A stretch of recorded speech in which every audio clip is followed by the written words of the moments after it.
The views and opinions of the host and guests are their own and do not necessarily reflect the position of the management and staff of Guardian Network. Wake up, it's a new day. Wake up, it's a new day.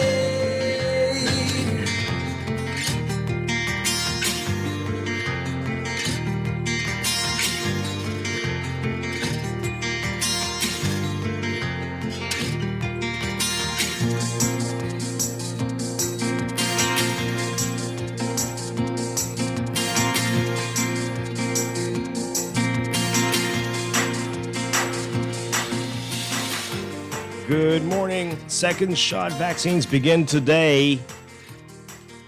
UN experts urging the government to stop the demolitions of shanty towns. And on this, the 41st anniversary of the tragedy, we are remembering the HMBS Flamingo. It's all straight ahead this morning. I'm Dwight Strachan, and this is Morning Blend. It's a new day. Wake up. It's a new day. It's the start of a new way. You know that it's there. It's the start of the end of the old way. Wake up. Good morning again, Bahamas. It is Monday, May 10th, 2021. This is Morning Blend on Guardian Radio 96.9. Again, I'm Dwight Strachan. In a moment, Pamela Musgrove will be joining us. Also this morning in Morning Blend Business, we are going to be talking to the Tourism Development Company about home porting, the opportunities there, what you need to know as we continue this series here on Morning Blend Business. That's coming up. But first, it's time for the overnight, the latest breaking news from while we're sleeping, and the top national and international headlines this morning.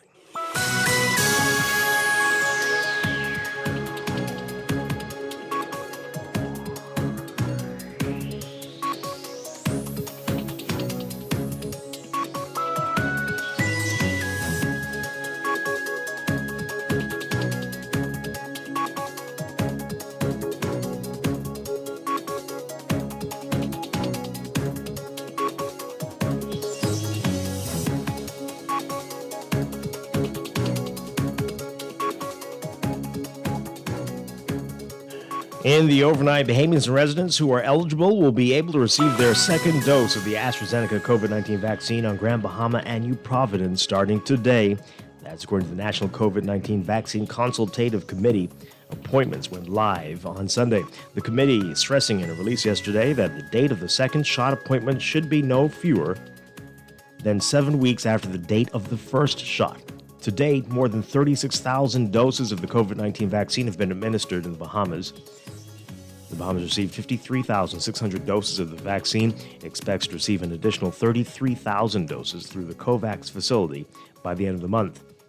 The Bahamas government has expressed interest in receiving some of the 60 million doses of the AstraZeneca vaccine the U.S. government has promised to share with other countries. The committee says appointments for the first dose will continue to be administered at all vaccine sites on New Providence and Grand Bahama. The second dose will be administered at Kendall Isaac's Gym, Loyola Hall, Church of God of Prophecy on East Street, St. Anselm's Church on Bernard Road, Susan J. Wallace Community Center in Freeport, Grand Bahama. The committee says people who are at high risk to having an allergic reaction to the vaccine may receive it at Princess Margaret Hospital on Saturday, May 15th. Appointments for the vaccine can be made at vax.gov.bs. A group of United Nations human rights experts calling on the government to halt further demolitions in the farm shantytown on Abaco, arguing that the forced evictions and demolitions would force residents into homelessness and extreme poverty. In a press statement, the group says that the planned forced evictions and demolitions constitute a serious violation of the right to adequate housing and will result in arbitrary internal displacement. The statement also says that, quote, to make things worse, this is scheduled to occur during the COVID-19 pandemic, threatening to expose an already vulnerable minority to all kinds of risks for their safety and health.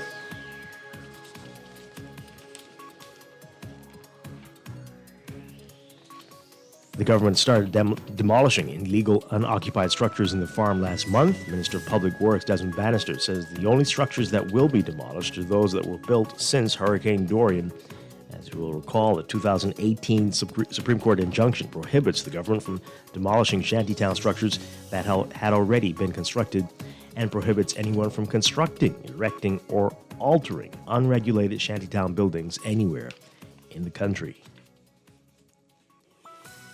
And PLP Deputy Leader Chester Cooper predicting that troubling economic times lie ahead for the Bahamas, as he says the Ministry of Finance's 9-month fiscal snapshot released last week demonstrates that the country's financial outlook is trending in the wrong direction. Cooper was attending the groundbreaking ceremony for Exuma's International Airport on Friday. He said the reality is that we are, the opposition, very concerned as to where we're heading. He said, quote, I am very concerned about the government's management or lack of management of the economy. These have been very difficult times that we have had to traverse. We want to ensure that the decisions that are being made by the government during this highly charged political environment are in the best interest of our country. Overseas, Israeli police firing tear gas, stun grenades, and rubber bullets, clashing with stone-throwing Palestinians at a Flashpoint Jerusalem holy site today, the latest in a series of confrontations that threaten to push the contested city toward wider conflict. More than a dozen tear gas canisters and stun grenades landed at the Al-Aqsa Mosque, situated in the compound sacred to both Jews and Muslims. Smoke rose in front of the mosque and the iconic Golden Dome shrine on the site, and rocks littered the surrounding plaza.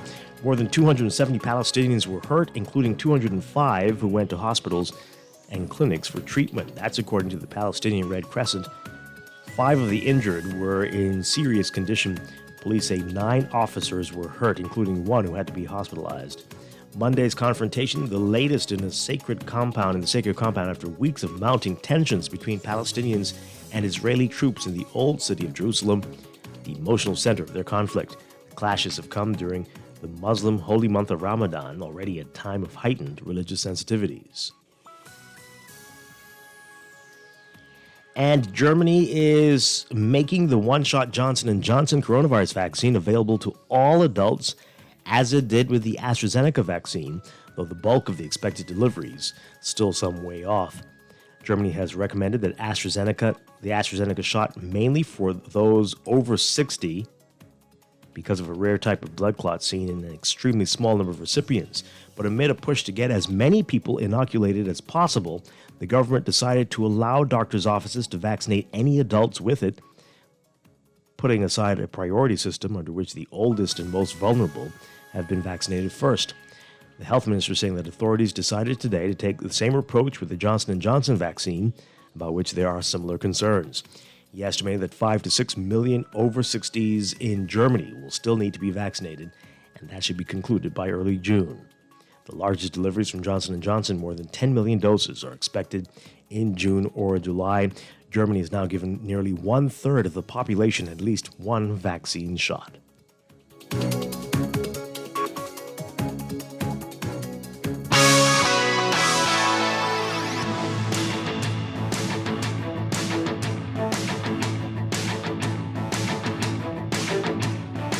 In sports, a new national record for Devin Charlton. The Bahamian hurler putting the rest of the track on notice with a stunning run. It's been a long road back for Charlton, battling injuries, inactivity, and a pandemic in its second year now. It all came full circle for her on Sunday, running faster than she's ever run in her life and solidifying her place among the world's elite in the women's 100 meters hurdles. Charlton suddenly entered the conversation of athletes to watch at this year's Olympic Games, running a stunning national record of 12.61 at the 60-second Mount SAC relays, part of the US ATF Golden Games and Distance Open. This was in California. She was just out-leaned for the bronze medal, but being dipped out by Toby Amusen of Nigeria. Both ran at 12.61. You can read more about it in today's Guardian Sports section. And after years of hard work, dedication, and sacrifice, Bahamian Christian Monroe is seeing his dream turn to reality, inking a deal with Major League Baseball and the Los Angeles Angels over the weekend. The 16-year-old made it official at the Balmoral Club Thursday night, signing on the dotted line. Monroe, who came up through International Elite Sports Academy, thanked his coaches for playing a huge role in getting him to this point. He was with High Elite from he was 9 years old. Read more about it in today's Guardian Sports section as well. And from horse racing, Medina Spirit's victory, the Kentucky Derby, is in serious jeopardy because of a failed post-race drug test, one that led Churchill Downs to suspend Hall of Fame trainer Bob Baffert on Sunday in the latest scandal to plague the sport. Baffert denying all wrongdoing, promising to be fully transparent with the Kentucky Horse Racing Commission during its investigation. Baffert's barn received word Saturday that Medina Spirit had tested positive for an excessive amount of a steroid, which is sometimes used to treat pain and inflammation in horses. The track saying that failure to comply with the rules and medication protocols jeopardizes the safety of horses and jockeys, the sport's integrity, and the Derby's reputation. Medina Spirit is expected to run into Preakness this coming Saturday, barring some abrupt change in plans or a decision from the officials or Maryland's Racing Commission that would prevent him from entering the second jewel of the Triple Crown. That's sports, and that's the overnight. Time for your first look at weather.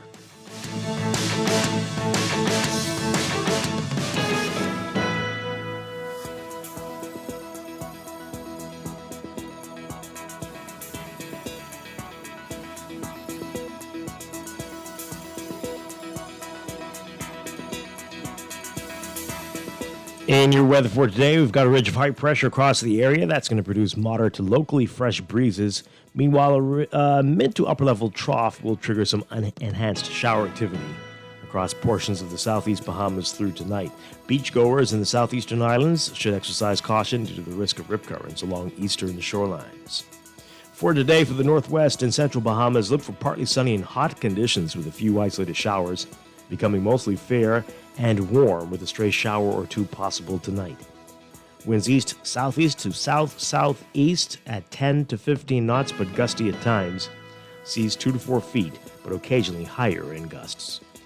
For the southeast Bahamas today, variably cloudy, warm, and breezy with isolated showers and the chance of a few isolated thunderstorms through tonight.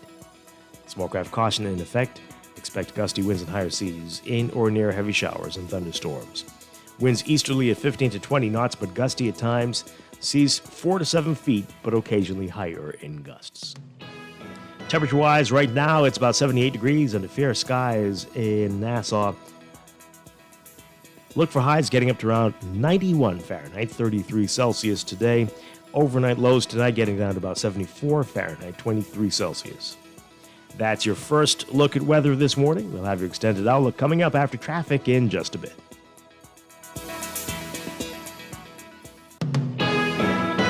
Wake up, it's a new day.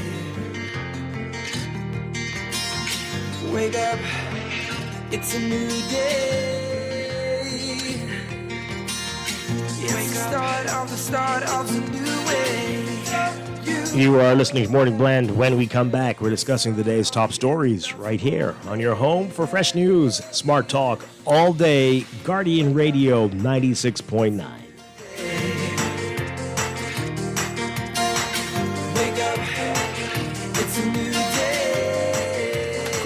It's good to see you, but we've got to get home. Yep, we've got to let the dog out. Speaking of dogs, you won't believe who I saw the other day. Who? Honey. Remember Anton, Jeanette's oldest boy? The one with the dogs. With local claims managers, we pay your motor claims fast. We're like a goodbye at your granny's that doesn't take 30 minutes. Me, We really got to get going. So soon? CG Atlantic Agents. Insurance, health, pensions, life. Good like that. Nassau Insurance Brokers and Agents Limited, trading as CG Atlantic Agents. Technology serves to make our lives better, so why not your business too? At Custom Computers, we've been maintaining our knowledge and relationships with top tech companies since 1987 and carry only the most trusted brands like Apple, Microsoft, HP, and more. No company has helped more businesses build reliable IT systems than Custom Computers. You name it, we've done it. Call 396-1101 to talk to any of our business experts. Find trust in your tech. Count on Custom Computers. Meet Jackie. Jackie's a hard worker with a steady income, but she has a personal loan and multiple credit cards to pay off. To keep her account current, Jackie opted for a loan from Fidelity Bank to consolidate her debt into one monthly payment and earn interest on a built-in savings account. Be like Jackie. Call 356-7764 to book a complimentary financial coaching session. Fidelity also offers virtual assistants. Fidelity, we're good for you. Stay a step ahead of technology with certainty and support from Custom Computers. Our know-how team is here to help you zero in on your next big tech purchase, finding solutions that take your productivity to the next level using only the best and most reliable brands. With 4 stores all across Nassau on East Bay, West Bay, Old Fort Bay, and Palmdale, there's no stopping you from stepping up your tech. Reach out to us at 396-1100. Find trust in your tech. Count on Custom Computers.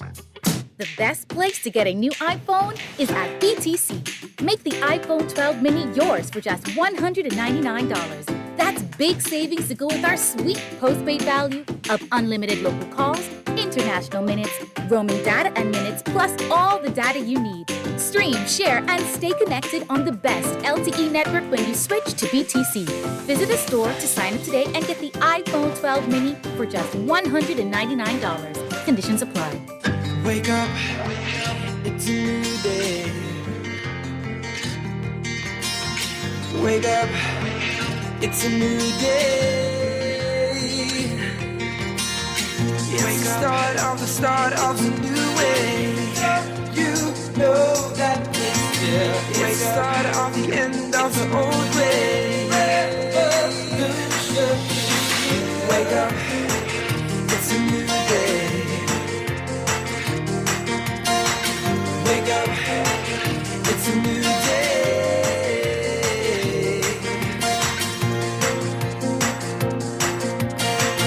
Welcome back to Morning Blend here on Guardian Radio 96.9. We are streaming live on GuardianTalkRadio.com and on the Guardian Radio app for smart devices. Also on your televisions on Cable Bahamas Channel 969 and BTC Flow Channel 612. Once again, I'm Dwight Strachan. In a moment, Pamela Musgrove will be joining us. You can join the conversation. We are on Twitter at MorningBlend969 or Facebook, facebook.com/MorningBlend969. Email us morningblend@nasguard.com. Or you can text us on the Guardian Radio text line powered by BTC, 422-GR96, 422-4796, standard text rates apply. Coming up this morning, more weather and traffic. And in just a few minutes, we are going to have a special conversation about the Flamingo 41 years ago today. That unbelievable tragedy taking place. We are going to look at the way we have been remembering this incident. We're going to talk to people who have been recording it and also put the question to you all. Have we done enough to tell this story? We're going to be talking about that this morning. So a different perspective on the Flamingo tragedy today. Then later in Morning Blend Business, we are going to be talking with the Tourism Development Company about home porting. The countdown is on to the first of the cruise lines are going to be home porting right here in Nassau. Are we ready? Do you have ideas? What are we going to do? We've been talking about this for a number of days now. It's been a series here, basically, and we're going to get more information on what you need to be thinking about and what you can do if you see some opportunities there. So a lot to get to this morning, but let's begin with what's in the news.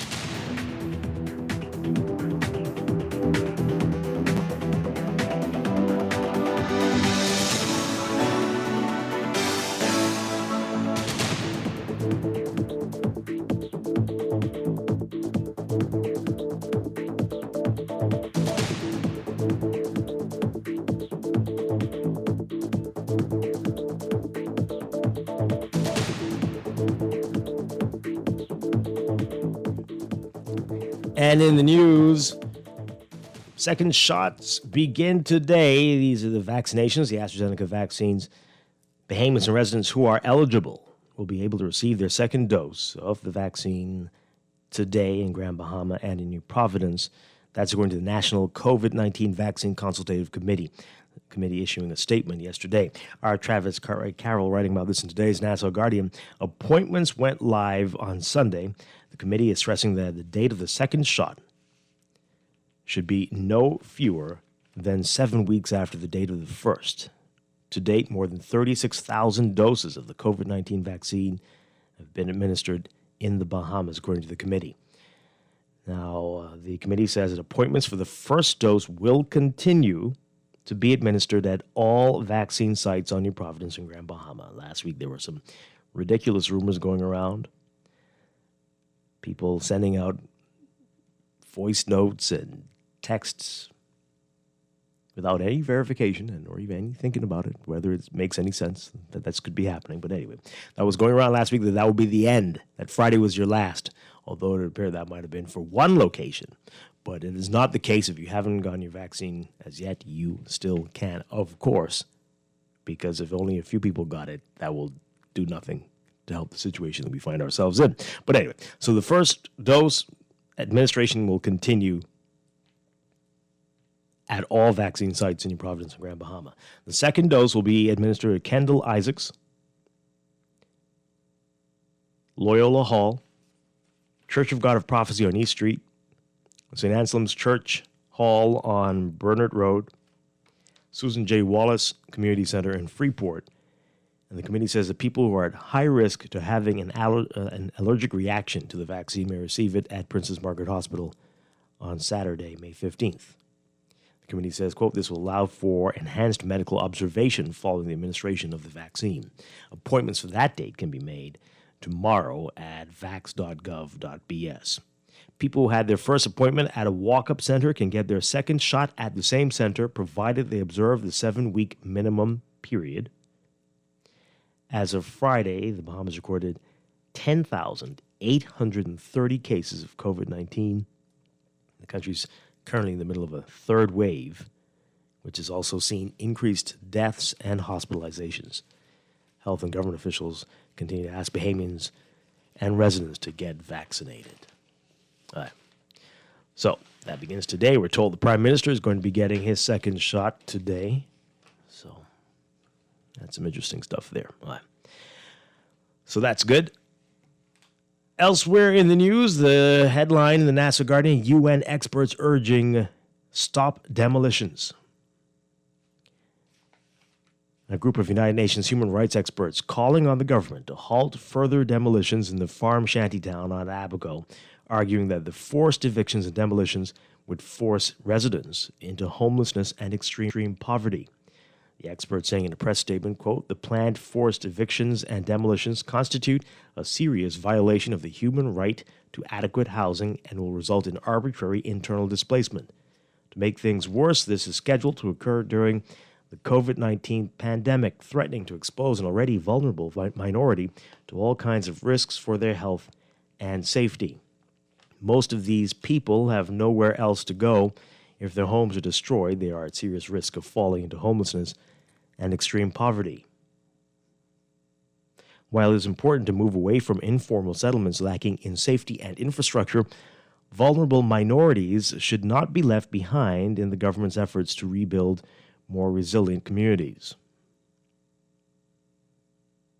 Now, as you recall, the government started demolishing illegal unoccupied structures in the farm last month. Minister of Public Works Desmond Bannister said the only structures that will be demolished are those that were built since Hurricane Dorian.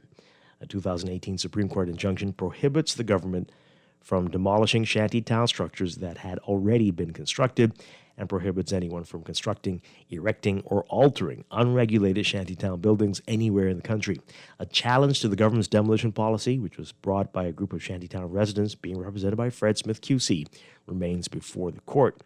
The UN human rights experts urged the government to, quote, immediately cease further evictions and housing demolitions. Furthermore, we call on the government to review its migration policy, which includes the widespread use of detention and expulsion of migrants. Okay. And they also said, quote, we urge the Bahamas to follow due legal process and respect existing judicial orders. This includes not only waiting for the outcome of the Supreme Court full review of the government's policy to demolish informal settlements, but also to ensure full adherence to international human rights standards governing relocations, evictions, and internal displacement. People living in informal settlements need to be consulted, receive security of tenure, and either be allowed to remain where they currently live, or if they need to be relocated for safety reasons, be properly rehoused and provided with access to water, sanitation, electricity, and access to other essential public services. Now, there's a whole list of who these human rights experts are. They're from all over the world, it seems. And special rapporteurs are part of what is known as the Special Procedures of the Human Rights Council.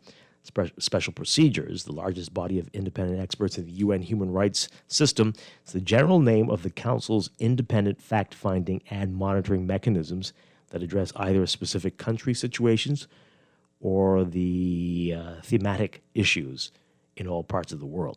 Special Procedures experts work on voluntary basis. They are not UN staff and do not receive a salary for their work.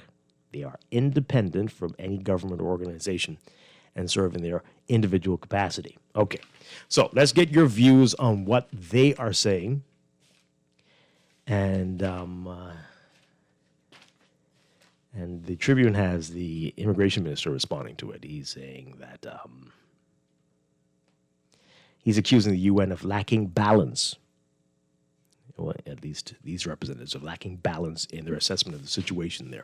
All right, so let's hear again what you have to say. 323-6232, 325-4316, 325-4259. Tweet us, Facebook us, text us, 422-4796. Yeah, okay. I do. This is very interesting. This part here. I'll read this one more time. This is what these folks are saying. The human rights experts. People living in informal settlements need to be consulted,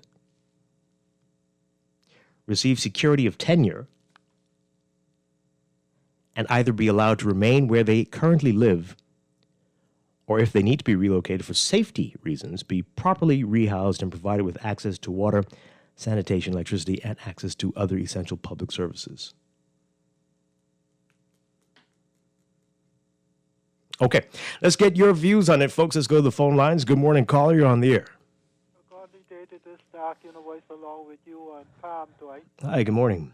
Dwight, you know something? For a law-abiding citizen as I am tired of hearing this nasty talk. The thing is, if they want us to, or government to put them in any place, they should pay the money. My tax money shouldn't have to go to give them place to live when a lot of them are here illegal. I cannot go in the United States or any part of the world and just live on somebody's premises illegal. I can't go there illegal. I'm going to try to go there illegal. So the government either need to put on his pants, this man and woman pants and dress, and show the people the time, or find some other people, or find those people to be voting them back in office. Because this is foolishness. Thank you. Okay. I hear you. The language is very interesting because they keep referring to the folks as minority groups, but what we have been told is that these are indeed Bahamians or legal residents here. So which minority? But because of their descent, is that a minority even? Okay. But yeah, so But they have to be consulted, apparently. I mean, because they did consult when they built their illegal structures. I don't recall that happening. But anyway, let's take this call. Good morning, caller. You're on the air. Good morning, Dwight. Hi, good morning. Good morning, Bob. Dwight, do something. This is what happens to a country when you don't enforce your laws. You know, I don't have no problem in the nation or nobody who comes to country legally. I cannot go no place in the world and do this kind of thing. These people in this. No country in the world did more for the Haitian descent people than the small Bahamas. I go over them, I love them, but they cannot. You see, it's why when you put people in parliament, you need to put people in parliament who love the Bahamas and who love the Bahamians, who have our interests at heart. You see, man, it's why I would say something, but the United Nations, they need to leave us alone. We sit with you all your this group, you all need to come to this country, no. You all need to get this country. No, that you don't need to go there. Right, I mean, right. They have the right to give their opinion on something. And, yeah, right, but we have the right to happen to. They cannot break the law and get it enforced this way. Right. Okay. It's our country, right? I got to pay taxes. You know how many Bahamian people get evicted out of right now as I speak? Come on, man. Thanks for taking my call, man. Okay. All right. Thank you very much. All right. It's just their opinion. Good morning, caller. You're on the air. Good morning to all. Hi. Good morning. Yeah. Apparently, these people are not UN officials. You know, so any group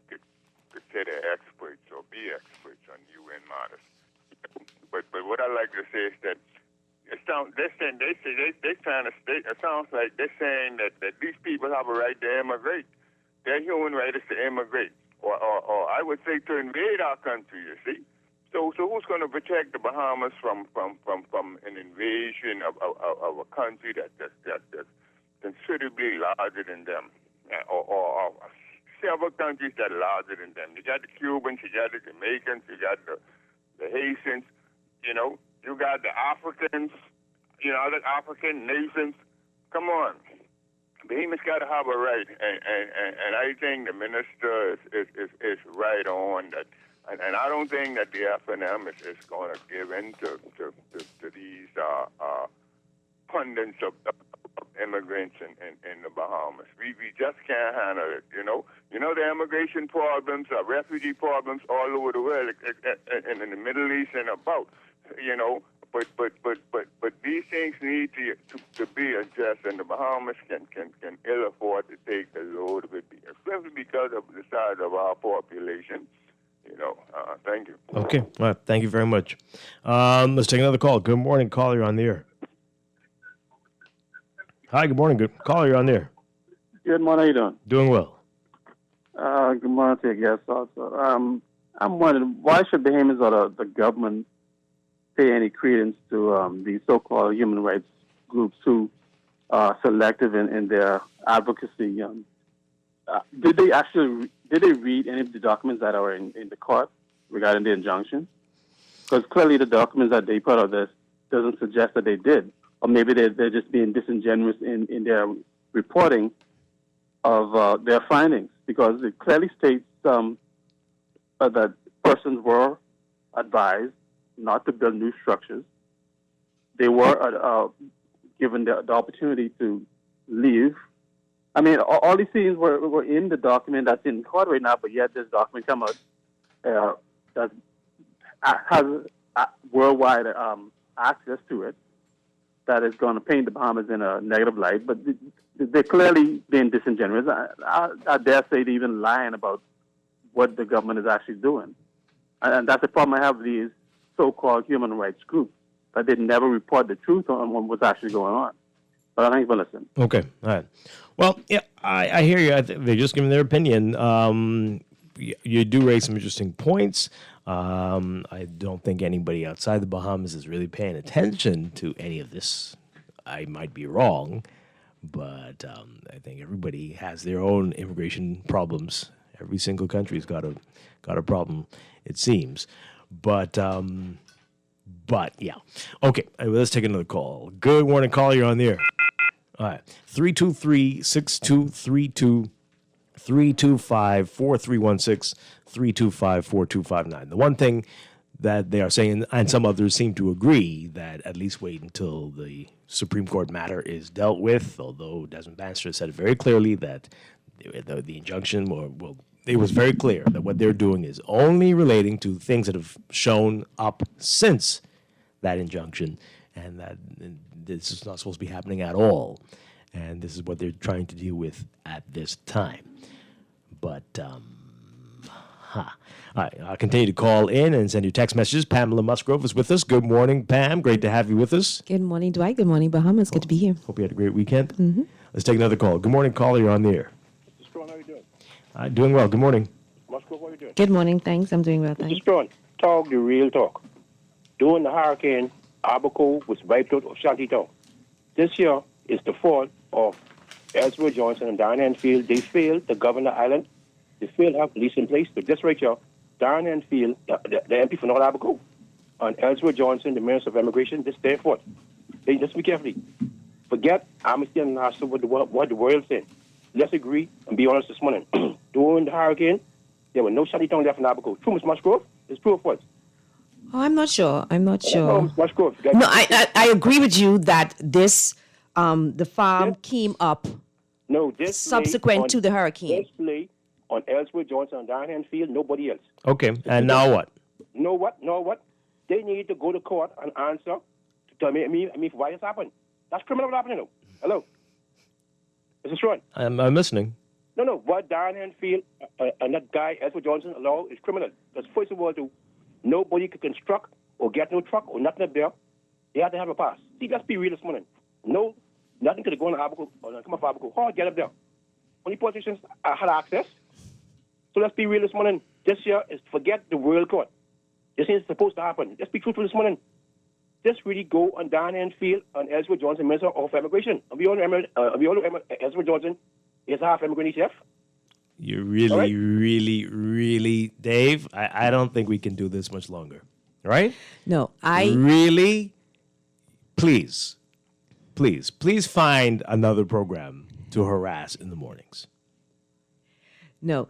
On that note, I think what this has shown us, and we are not heeding the call, right, is that it is difficult to have this centralized system of governance where we try to govern these islands from the Bahamas. Well, from Nassau, right. New Providence. You got it right, though, Pam. That's the truth. That's a Freudian slip right there. The whole country. But anyway, yes, from afar, from New Providence. Yeah. You can't do it. And successive administration after administration just cannot see that or they don't want to see that. Yeah. So here we had the hurricane and we tried to govern Abaco from in New Providence. Yeah. And this latest shanty town was allowed to spring up because of lack of governance. And people were very distracted doing many other things. But it shouldn't have been. In that, if these respective islands had the level of governance, then there would have been monitoring systems to ensure that didn't happen. Absolutely. But and we talked about this after the hurricane as well, the length of time it took to respond to, and it happens after every hurricane, waiting for Nassau to be able to get on the ground to see what to do next. We are really putting people's lives and livelihoods in jeopardy with this ridiculous way of managing this country. Yeah.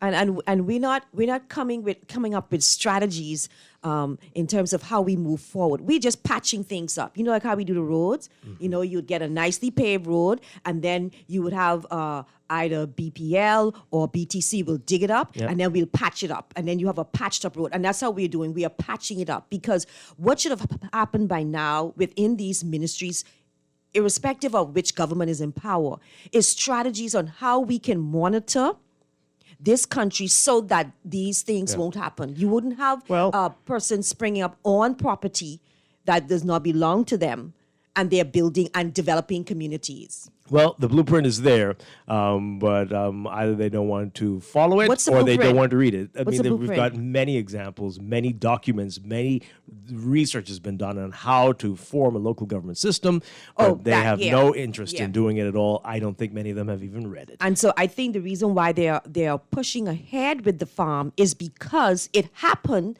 subsequent to the hurricane. So to Dave's point, there was a lapse in judgment. There was a lapse in management. Sure. To allow that to happen. And I remember that they were talking about it because on a news station network, they were talking about it, and it was like nothing was said from the government. And then the minister went up there. Yeah. And I always chuckle. It's almost as if when something goes wrong with on the islands, someone has to go up there. A minister has to go up there to see that it's really happening. Then after they go up there, so what happened if they couldn't go? I guess as long as they don't go, nothing will happen. And so we really need to look at a better way than how we manage the various islands. Hey, if you close your eyes, you can't see anything. That was a different island, right? I think it was Andros as well. They were saying the same thing, and they had to go and verify. Yeah, I think it happens all over. The minister went up to see the farm. Yeah. And he went up there to see the farm. When they had the crime situation, the Minister of National Security went up to see. And there are probably other islands as well. And it's just poor management of this asset we call the Bahamas. It's very sad. All right, let's take some more calls. Good morning, caller. You're on the air. Caller, good morning. Are you there?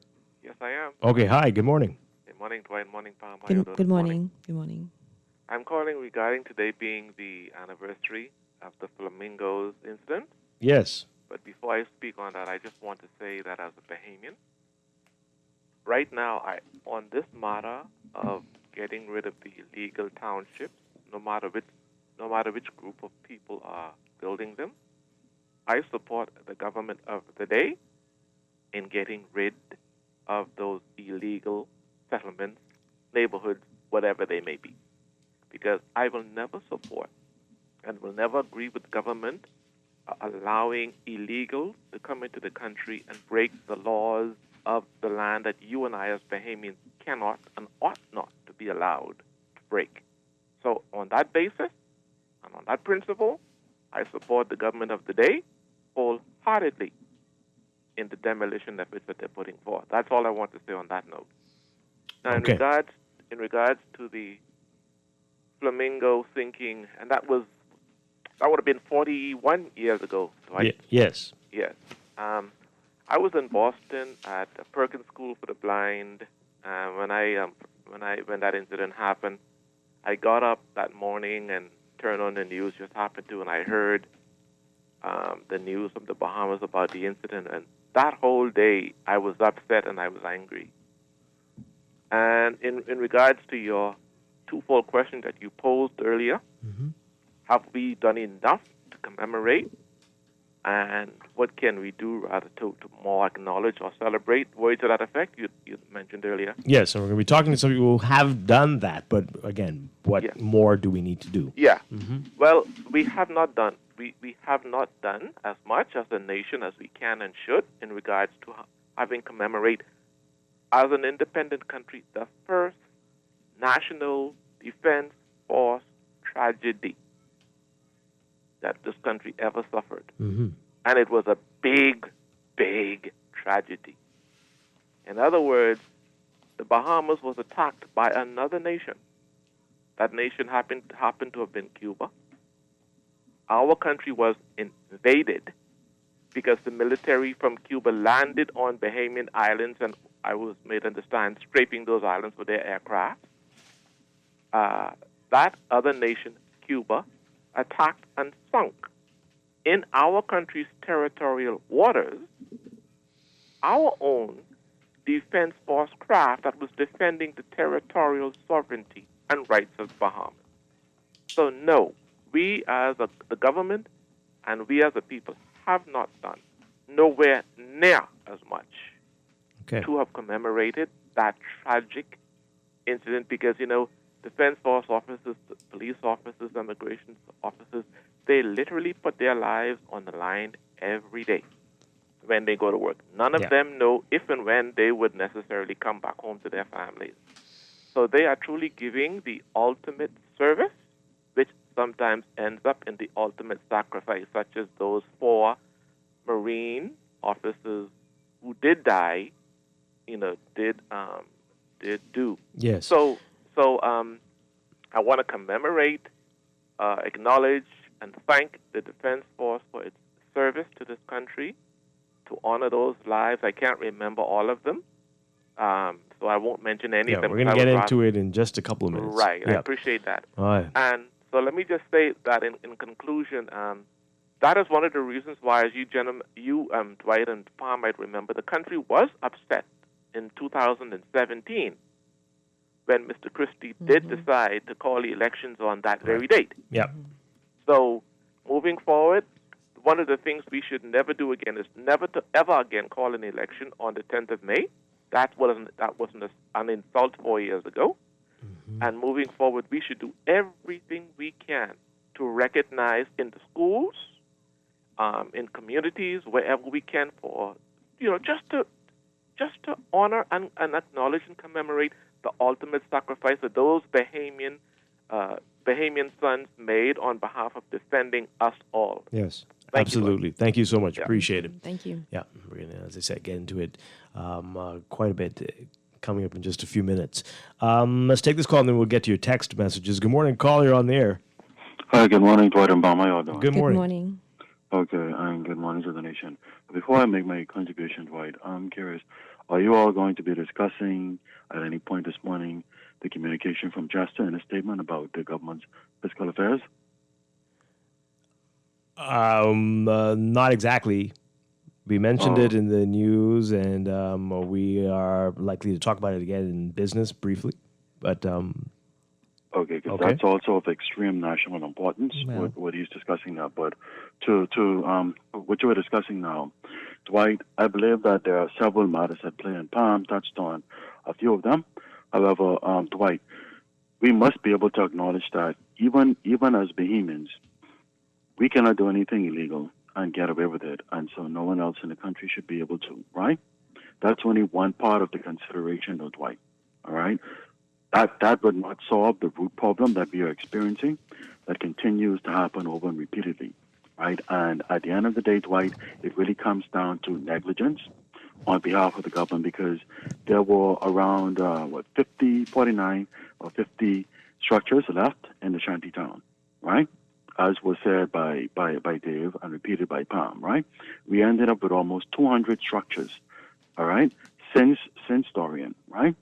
And we have yet to be told by the minister responsible, who happens to be the deputy prime minister, who had the responsibility to monitor that area, who had the responsibility to ensure that no new structures, as per the court order, was constructed in that area, and who is going to be held accountable, because that is complete negligence. And in addition to that, what is going to be done moving forward to ensure that not only on Abaco, but on Nassau, on Grand Bahama, on Andros, on Eleuthero, on Long Island, on any island and every island in this country where we are having currently a challenge or a situation, and where there's possibly a situation that could develop, what is going to be done and how swiftly is it going to be done to protect the borders of our country and to protect the integrity of the internal borders in our country. That conversation is yet to be put on the table, but and by the media is not holding the minister accountable for his negligence. And if this were another administration, for instance, if this were a PLP administration and this kind of error had taken place, the media would slaughter the PLP. No one is being asked for their resignation. No resignation is being demanded. No one is being held accountable. No punishment is being levied out as a result of the serious failure which compromises the integrity of our country as well as national security. We need answers, Dwight. Thank you for the opportunity. Okay. All right. Thanks a lot. Let's go to the text messages. Let's see what you have to say on the text line. All right. Quite a few messages coming in.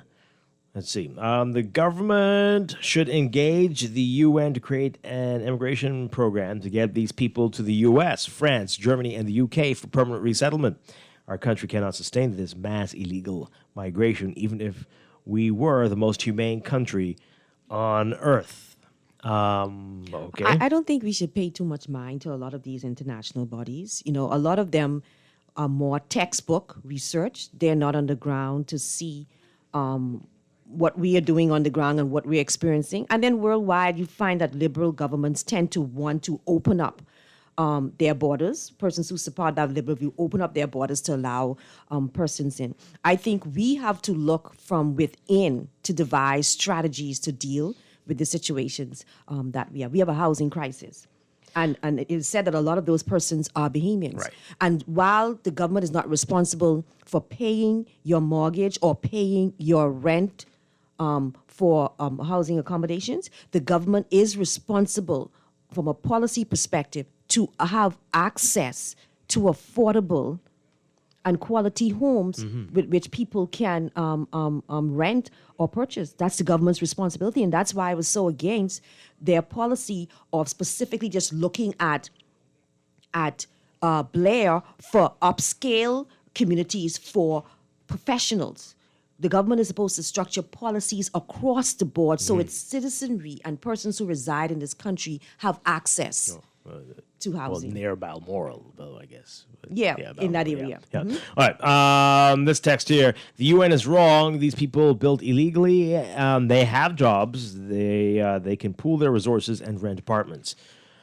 They can, but again, they're having a major crisis in Abaco. There's a shortage of any type of anything, houses, rental structures in Abaco and in New Providence and around the country. Yeah. Because there is no access to what that necessity that government should be providing, whether it's through public-private partnerships, whether it is by government. I think it should be public-private partnerships. But that's a challenge, and how are we going to fix that challenge? Mm-hmm. This one here says, surprisingly, the opposition is mum on the Shantytown issue. They have a press release on everything except this. Whereas Fred Mitchell seems like he's lost for words.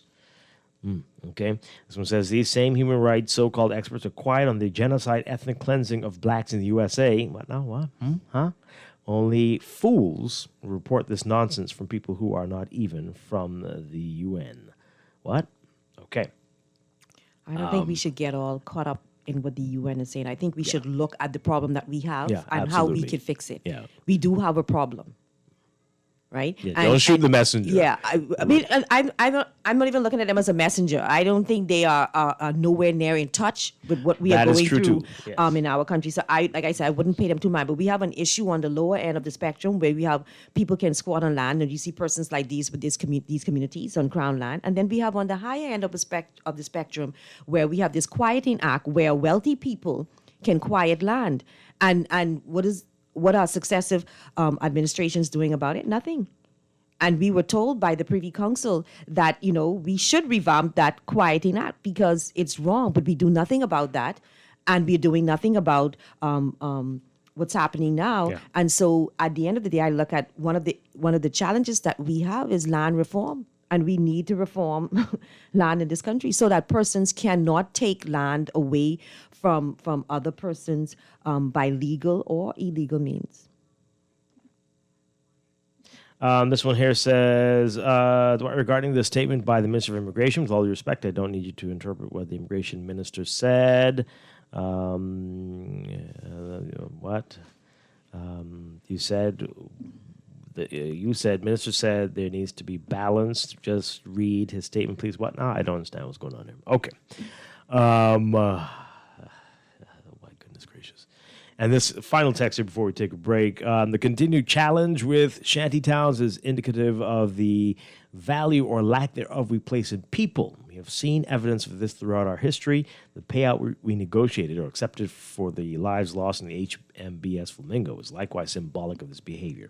If we truly valued people over things in this country, there would be no shanty towns. Well, I don't know. I don't know if that's accurate to say that. I think there's some people who definitely have no regard for our laws and will do whatever they want, do whatever they can. If there is no enforcement, if people aren't going back and saying, no, this is not how things work here, right? People will take advantage of the system. So in many ways that we allowed it to continue for so long perhaps goes to your point. But there will always be people looking to get around the rules. And some will say that we have legal shanty towns around this country. Many. They're legal. Yeah. But they're still shanty town in terms of how the structures are built. Absolutely. And it's not good. But particularly after we experienced what happened with Dorian. Yep. To build those weak structures. So we have challenges. And I just hope in my lifetime that we will get persons who seek to address them and not just sweep them under the rug or kick the can down the road, hoping things will get better by itself. Right, because they will never. No, They'll always we have to get do worse. something to make it better. Yeah. And I just need to say this text just came in. Folks, listen carefully. You do this a lot. These are not orders. The UN is not telling anybody what to do. They are observing the situation and they are giving their opinion on it. You don't have to listen. You don't have to blast it all over the newspaper. It could be on page 5. It could not be talked about, right? Just letting you know that this is what is being said by some people who are speaking supposedly on behalf of the UN. It's not an order. We don't have to do anything they tell us to do. And We're a like you sovereign said, nation. it's their opinion. It's an opinion. That's their opinion. And many in this country have said the same thing. Yeah. So, yeah. All right, we'll be back. This is Morning Blend on Guardian Radio 96.9. Save your tears for another. Save your tears for another day. Save your tears for another day.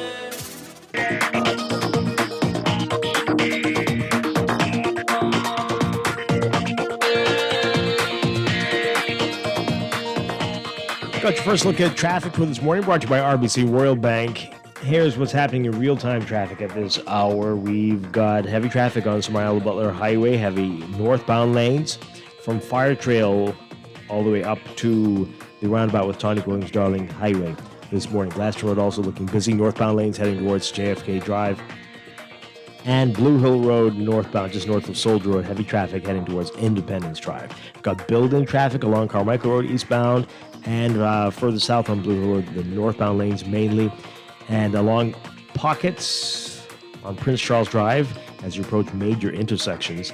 and along Bernard Road and Wolf Road mainly, as you get closer to Marathon and the intersection with Soldier Road and Village Road and Bernard Road. Those are your hot spots for now. We'll have another real-time report for you just after the 8 o'clock news. That's your Morning Blend Traffic Alert brought to you by RBC Royal Bank.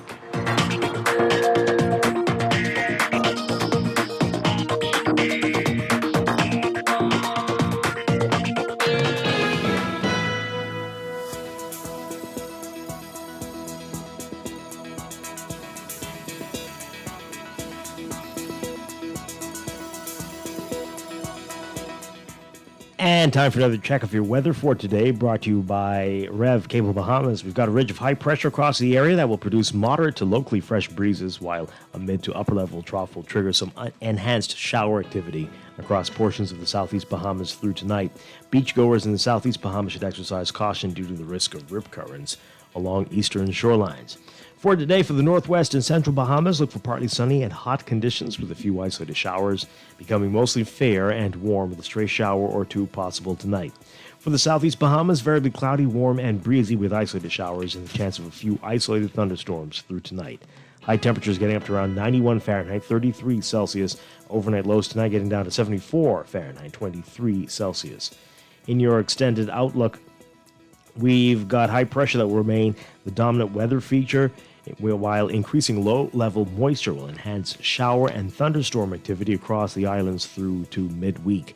So for Tuesday, look for variably cloudy and hot conditions with isolated showers and the chance of isolated thunderstorms. Wednesday, variably cloudy and hot with isolated showers and the chance of isolated thunderstorms. That's your morning blend weather check brought to you by Rev. Basketball fans, sign up or upgrade to Rev Trio and enjoy NBA League Pass absolutely free. Call 601-8992 or email trio@cablebahamas.com to sign up. Rev, you and us together.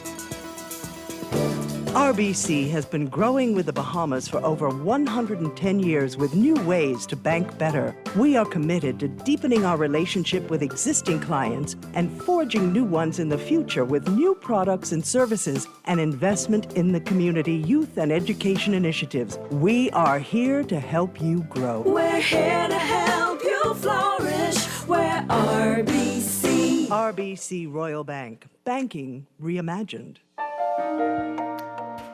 There's only one way to have a better morning. How?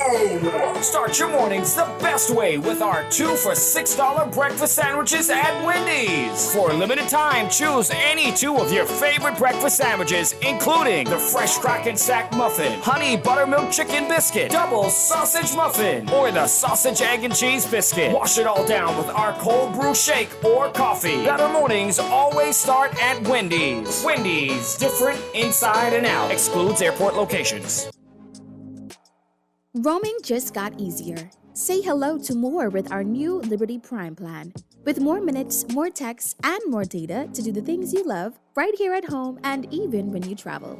With the all-new Liberty Prime, Liberty Premium, and Liberty Elite, you've got one less worry. Roam again. Alive. Believe in best. Believe in best.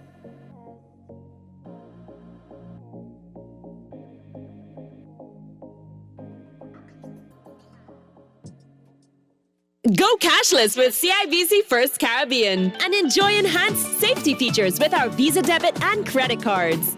Pair them with our mobile app and turn on transaction alerts. You'll receive an alert every time your card is used, so you're always in the know.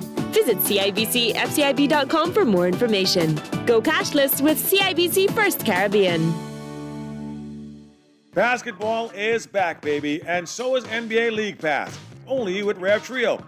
Sign up for Rev Trio today and enjoy NBA League Pass absolutely free, along with incredible prizes, including a brand new 50-inch smart TV, NBA gear, and more. With tons of prizes and gear, signing up for Trio is the best on- and off-court move this year. Just call 601-8992 or visit www.rev.bs/promotions/trio. Sign up for Rev Trio today and enjoy NBA League Pass absolutely free. It's a new day. Wake up. It's a new day.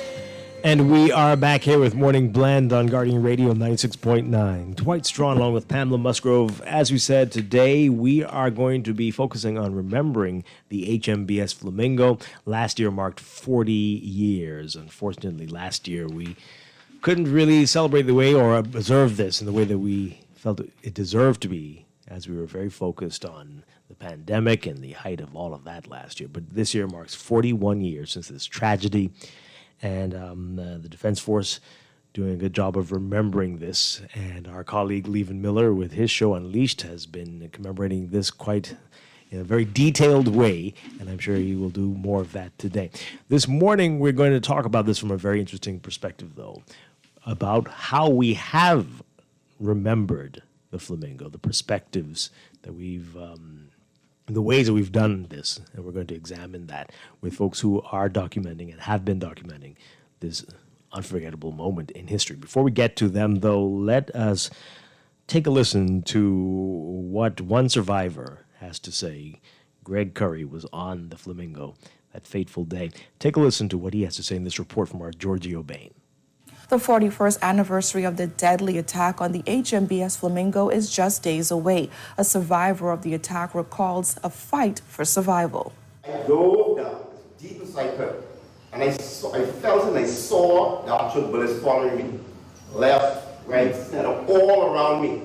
It was a normal day on the HMBS Flamingo, according to retired Chief Petty Officer Greg Curry, who remembers the day Cuban fighter jets attacked the ship on May 10, 1980, a day he will undoubtedly never forget, as he decided that day that he would not die. The planes actually flew over, and we thought everything was okay, so we went back to normalcy. As I was sitting down waiting for my lunch, my dinner, all hell breaks loose. We had a barrage of fire all over the place. I can't remember who was with me. We had a lot of shrapnel, the spot metal, just flying all over the place. I just stuck my head down and just rained upon us. Curry then made his way toward the captain, who ordered the crew to abandon ship. Curry ran down to his living area and grabbed his life raft from his bunk. That's when he says reality hit him. Something that happened that really took all my courage, almost took my courage away. When I got down there and I saw a hole on the side of the vessel, on the starboard side of the sleeping quarters, about 5 to 6 foot wide. And I said, no turning back now. This is it. Curry ran back to the top of the ship and jumped off as the captain had commanded. Some of the things that run through my mind was that I didn't want to get caught up in that propeller. That's one thing. And I said, if this ship is going to sink, anything within the area of that ship is going to be sucked down with it. So I gone all over, swimming. Curry recalled swimming alongside able seaman Frederick Stirrup, who lost his life that day. He's crying out for help. So I said to him, Stirrup, swim, Stirrup, swim. And just after I said that, again, all hell breaks loose again. The whole sea just light right up the fire. The warships, the warplanes were currently firing at the men in the water. So all I did, I said, apparently I'm surprised in Ms. Rhodes said it, I dove down deep inside her, and I felt and I saw the actual bullets following me. I don't know how I survived that. When I eventually came up, I looked around, there's no sign of Stirrup. I never saw him get hit. Just never saw him again. Curry says a lot played into his survival that day, including his life vest that didn't inflate, allowing him to dive under the waves when the jet opened fire over the water. He was picked up by a passing Marine. Curry recalled watching the ship go down. They were taking the head count and everything, and then all of a sudden I saw the master at arms, Petty Officer James at the time. He stood up and he saluted. And we asked him, what, this fellow losing it? But then we saw up in the distance the flamingo was sinking. It stood up like that. He said, oh, God. And he stood up and he saluted. And I think at that time everybody must have been crying. Curry believes that there was a greater reason for his survival: his children. Today I have 3 sons. One is a doctor at PMH, a lawyer at GSO law firm, a professional musician. My doctor and lawyer are twins. Professional musician in New York City, Broadway. Obviously they would not be here. I was one. All right, Giorgio Bain with that story there. Today, as we said, we're going to be talking with people who have been trying to tell the story of the flamingo. Later in the show, we're going to be talking with Kishan Monroe, whose swan song of the flamingo art exhibit stunned a lot of people a few years back. He's going to be talking about that and what he's working on now. And John McPhee is writing a book. We're going to talk to them. But right now, we've got cultural icon Philip Burrows with us. And Philip Burrows was part of the team, including Cleophas Adderley and Winston Saunders, who developed the first Bahamas opera, Our Boys, based on the story of the HMBS Flamingo. Philip Burrows, great to have you with us this morning. Good morning. Thank you. Good morning. Good to be here. All right. Good morning. People are saying that we have not done enough to tell this story, and we'll get into that in a bit. But let's talk about how Our Boys came about. And what was happening back then. This was just a few years after the sinking of the Flamingo. But let's talk about the mood at the time and why this was felt that this was important. Yeah, we had done an opera in 85 or 86, and it was Italian Cavaliere Rusticana. And I remember we had a Christmas Eve party at Winston Saunders' house, and the last 3 people that were sitting around talking were Winston Saunders, Cleophas Adderley, and myself. And Cleophas said, we really need to do a Bahamian opera. And we talked about it, and I said, okay, I think that the best topic that we could come up with, something that is really out there for us to deal with would be the sinking of the Flamingo. And so I went off and wrote the book. And then Winston and I got together and started to write the libretto. When we passed that on to Cleophas, and genius that he is, Cleophas Cleophas knew nothing about orchestration. And every weekend, Cleophas would fly to New York and take orchestration classes. And then he got together with the Juilliard School Orchestra, which was the orchestra that ended up playing for Our Boys, which was, I said a 48-piece. Cleophas said it was bigger than that. But we brought them in to play for the opera.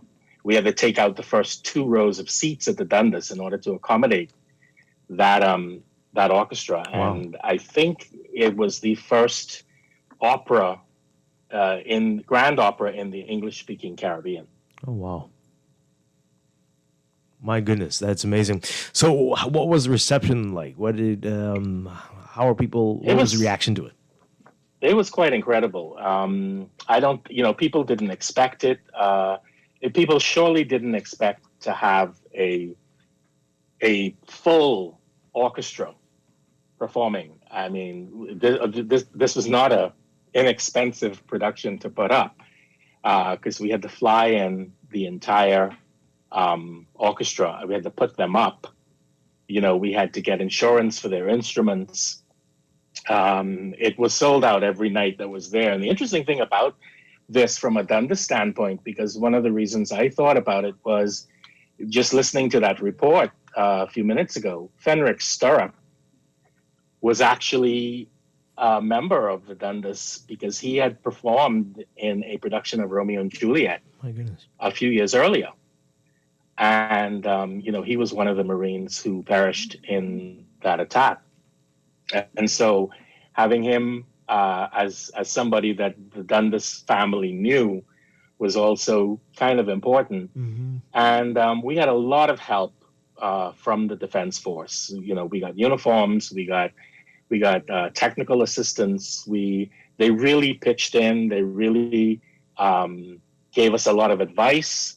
There was nothing that we did from a standpoint of how the Marines conducted themselves that was not in keeping with what the Defense Force did. Of course, Cookie's brother, Anthony Allens, who was a Defense Force officer, was very helpful in assisting us as well. Right.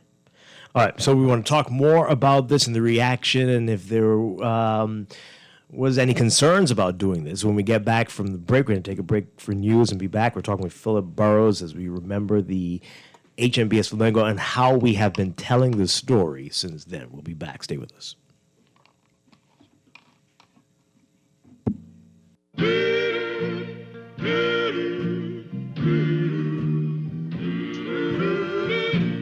A little flower that blooms. This is Guardian Radio, 96.9 FM, Nassau, Bahamas.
We've got another check of your weather for today, brought to you by Bahamas First Insurance. Here's what's happening. We've got a ridge of high pressure across the area that will produce moderate to locally fresh breezes, while a mid to upper level trough will trigger some enhanced shower activity across portions of the southeast Bahamas through tonight. Beachgoers in the southeastern islands should exercise caution due to the risk of rip currents along eastern shorelines. For today, for the northwest and central Bahamas, partly sunny and hot with a few isolated showers, becoming mostly fair and warm with a stray shower or two possible tonight. For the southeast Bahamas, variably cloudy, warm, and breezy with isolated showers and a few isolated thunderstorms through tonight. Temperature-wise, look for a hot one. Highs getting up to around 91 Fahrenheit, 33 Celsius. Overnight lows tonight getting down to about 74 Fahrenheit, 23 Celsius. In your extended outlook, the high-pressure ridge will remain the dominant weather feature, while increasing low-level moisture will enhance shower and thunderstorm activity across the islands through to the middle of the week. So for Tuesday, tomorrow, look for variably cloudy and hot conditions with isolated showers and the chance of isolated thunderstorms. Wednesday, variably cloudy and hot with isolated showers and isolated thunderstorms. That's your morning blend weather check, brought to you by Bahamas First Insurance. What's first for you comes first for us.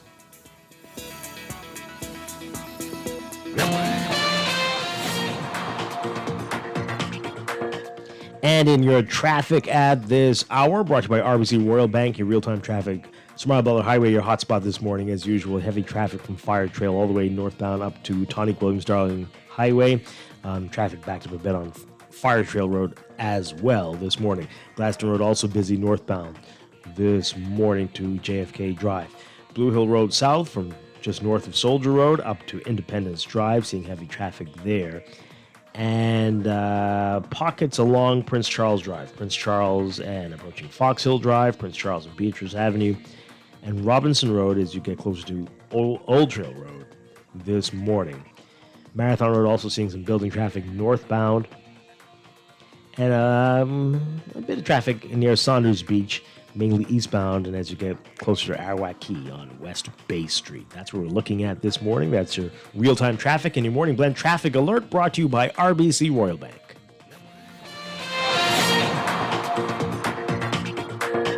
Gran, it was good to see you, but we've got to get home. Yep, we've got to let the dog out. Speaking of dogs, you won't believe who I saw the other day. Who? Honey. Remember Anton, Jeanette's oldest boy, the one with the dogs? With local claims managers, we pay your motor claims fast. We're like a goodbye at your granny's that doesn't take 30 minutes. we really got to get going. So soon? CG Atlantic Agents. Insurance, health, pensions, life. Good like that. Nassau Insurance Brokers and Agents Limited, trading as CG Atlantic Agents. Wake up. Roaming just got easier. Say hello to more with our new Liberty Prime plan. With more minutes, more texts, and more data to do the things you love right here at home and even when you travel.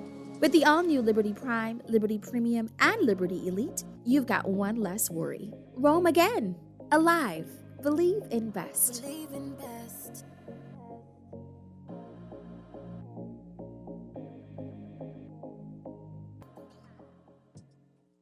Go cashless with CIBC First Caribbean to sign up for online banking and view online credit card statements.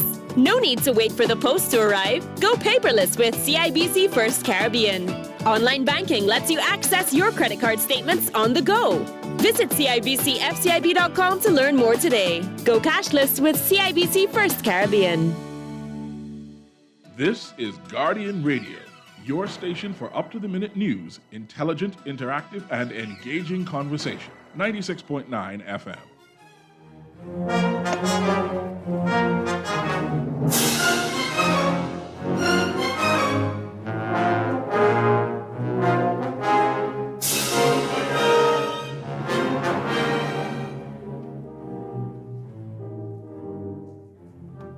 And we are back here with Morning Blend on Guardian Radio 96.9. Dwight Strachan along with Pamela Musgrove. That's music from the Bahamian opera Our Boys, the story of the HMBS Flamingo. Philip Burrows is with us this morning, reminiscing on this.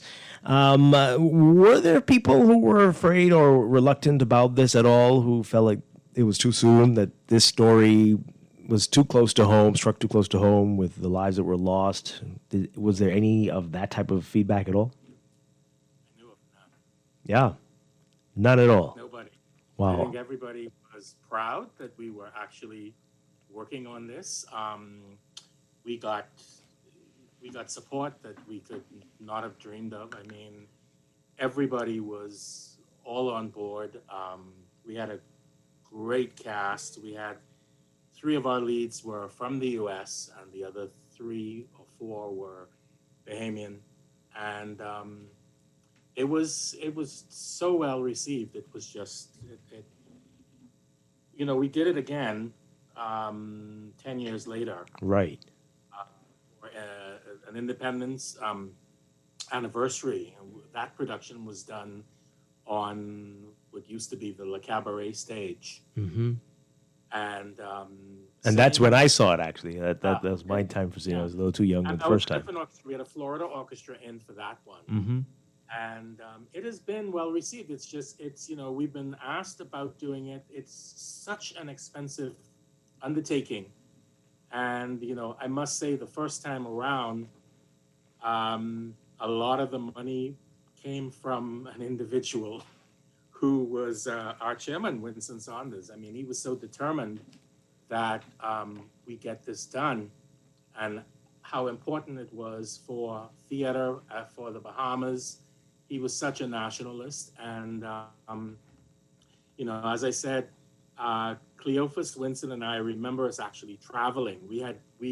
Everybody was so busy, and we actually traveled because we had to get away and go somewhere and sit down to try and finish the opera. And I remember we had this suite at the Omni Hotel, and we all sat around this huge dining table, and this huge 3-bedroom suite where we just finished.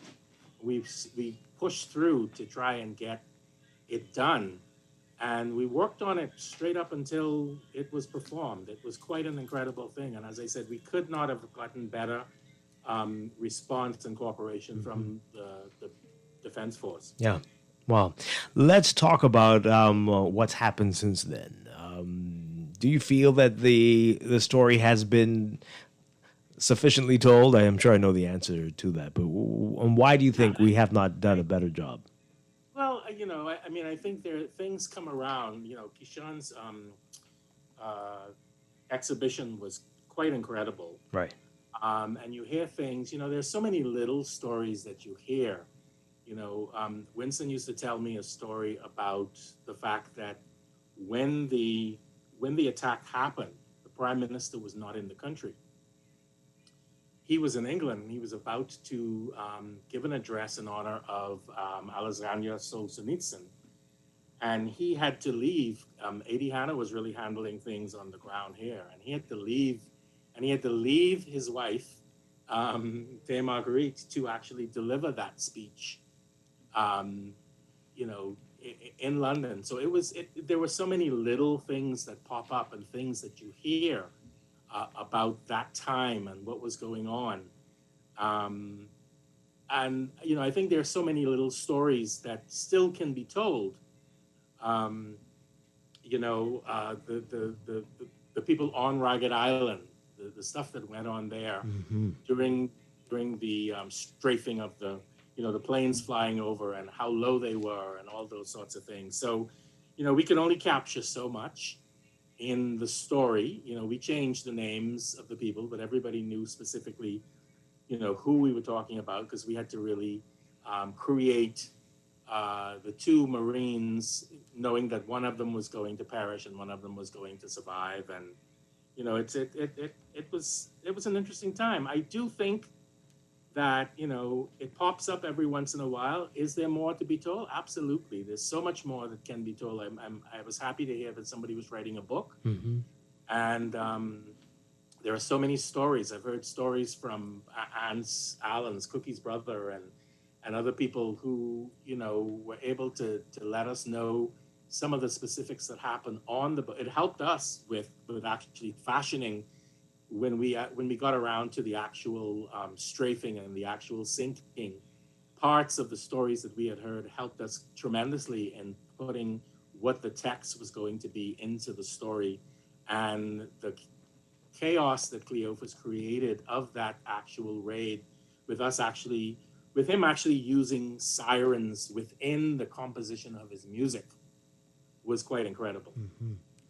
Any plans to do another revival, or to perhaps do a theatrical version of Our Boys?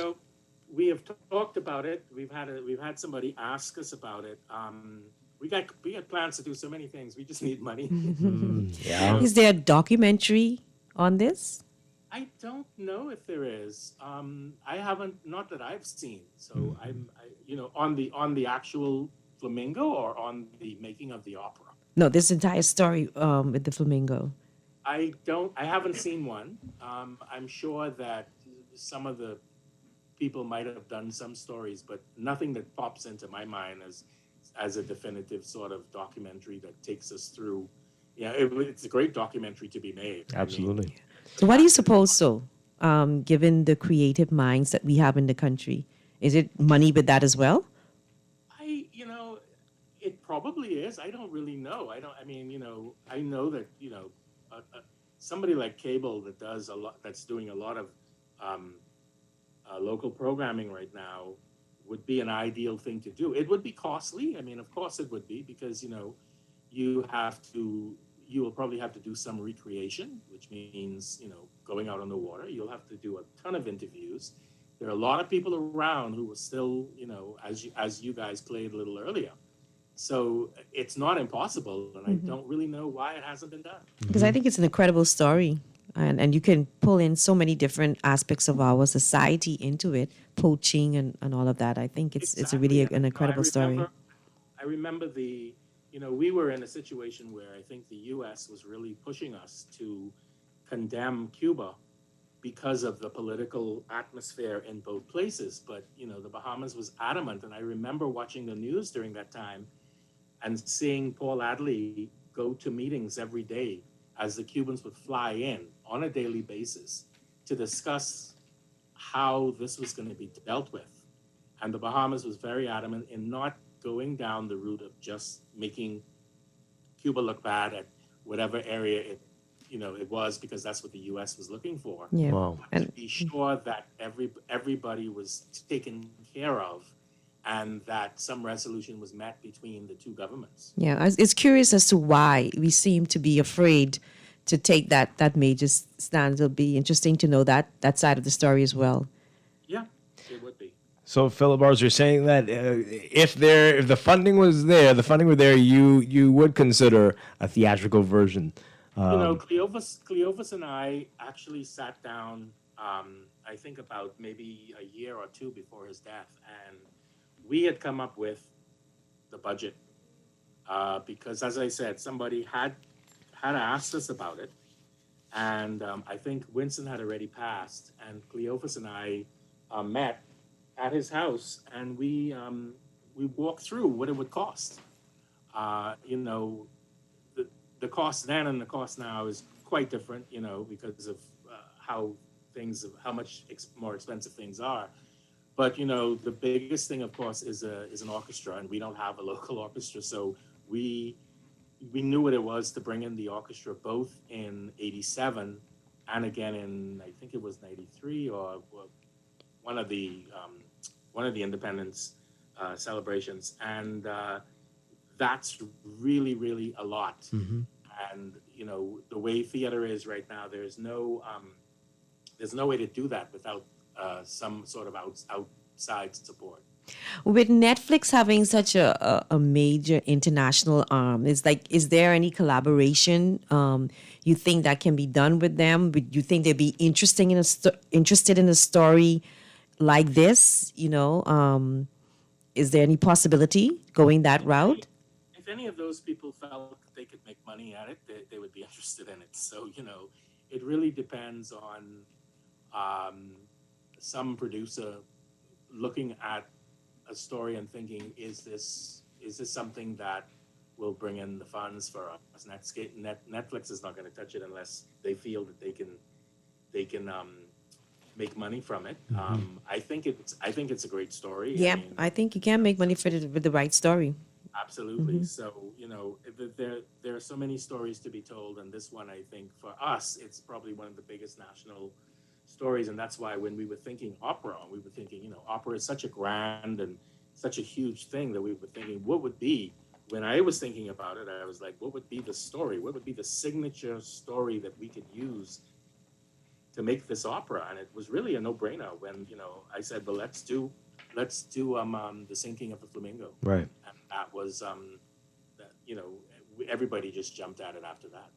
Are people able, is there any way to see it again, to see any tapings of any of the versions, the original or the revival? I think there was some recording done. I don't have a copy. I have not seen it. But I do know that somewhere somebody has an old VHS tape, if it hasn't disintegrated by now, Mm-hmm. out there, whether it's been transferred to something. But there were so many cast members, and I'm almost certain that it was like a home recording kind of thing. It definitely wasn't professionally recorded that way. Wow. The CD was recorded. There is a 2 CD set of the entire opera. Mm-hmm. That is where it's available. I'm not sure. I have a copy, but that's mine. Right. So, but it's out there somewhere. And as you played, as we came into this segment, the overture from the opera, you can go on YouTube and type in Our Boys, Mm-hmm. and that overture will come up. Yes, absolutely. Well, Phil Barrows, this is amazing, reminiscing about this, and want to thank you and, of course, the late Cleophas Adderley and the late Winston Saunders for this amazing work, and hopefully it will inspire others to tell this story whichever way they see fit, between documentaries and other movies. There's a lot that we need to do to remember this horrible incident. But thank you. Thank you so much, Philip Barrows. Thank you very much. Appreciate it. All right. So we're going to take a break. When we come back, we're going to be talking with more who are telling their version of this story. We've got Kishan Monroe and John McPhee, and they'll tell us what they've been doing. You heard about Kishan already. That's coming up on the 41st anniversary of the sinking of the HMBS Flamingo. Morning Blend on Guardian Radio. Stay with us.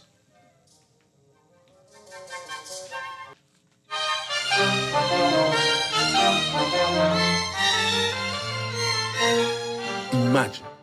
That's where every advancement begins, with an idea that things can be different, better, now. Imagine a world where your entertainment experience was all about you, your style, your show, at your budget. At Rev, that's what we've imagined. To join the conversation and learn more about the future of Rev TV, visit us at rev.bs/imagine. Screws and Fasteners World, Balfour Avenue and Palm Beach Street, has those hard-to-find fasteners for you right now. You can find stainless steel regular hex, carriage bolts, galvanized bolts, threaded rods, nails, self-tap screws, sex bolts, anchor bolts, turnbuckles, masonry tools, hand tools, and weed whacker strings. Check out the rope selection and car body fasteners, too. Special orders are welcome. It's your #1 fastener store. Screws and Fasteners World, Balfour Avenue and Palm Beach Streets. Call 326-1976. You invest in your children, your home, and your community. But are you investing in your financial future? At CFAO, we specialize in investment management, retirement planning, mutual funds, and private wealth management. Our team of experts never stops helping you plan for tomorrow. Because tomorrow begins today. Call us at 502-7010 to see what our financial advisors can do for you. CFAO, growing wealth for future generations. The best place to get a new iPhone is at BTC. Make the iPhone 12 mini yours for just $199. That's big savings to go with our sweet postpaid value of unlimited local calls, international minutes, roaming data and minutes, plus all the data you need. Stream, share, and stay connected on the best LTE network when you switch to BTC. Visit a store to sign up today and get the iPhone 12 mini for just $199. Conditions apply. RBC has been growing with the Bahamas for over 110 years with new ways to bank better. We are committed to deepening our relationship with existing clients and forging new ones in the future with new products and services and investment in the community, youth, and education initiatives. We are here to help you grow. We're here to help you flourish. We're RBC. RBC Royal Bank. Banking reimagined. This is Guardian Radio, 96.9 FM, Nassau, Bahamas.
And we are back here with Morning Blend on Guardian Radio 96.9. Dwight Strachan along with Pamela Musgrove. And we are remembering the HMBS Flamingo. And our next guests are doing their part, or have been doing their part in telling the story. We're going to be talking with John McPhee in a moment. But Kishan Monroe, artist Kishan Monroe, did an incredible project a few years back. In 2013, I believe it was, the Swan Song of the Flamingo. And it is, people are still talking about it to this day, and he's joining us now. Good morning, Kishan. Great to have you with us. Good morning. Can you hear me? Yes, we can, definitely.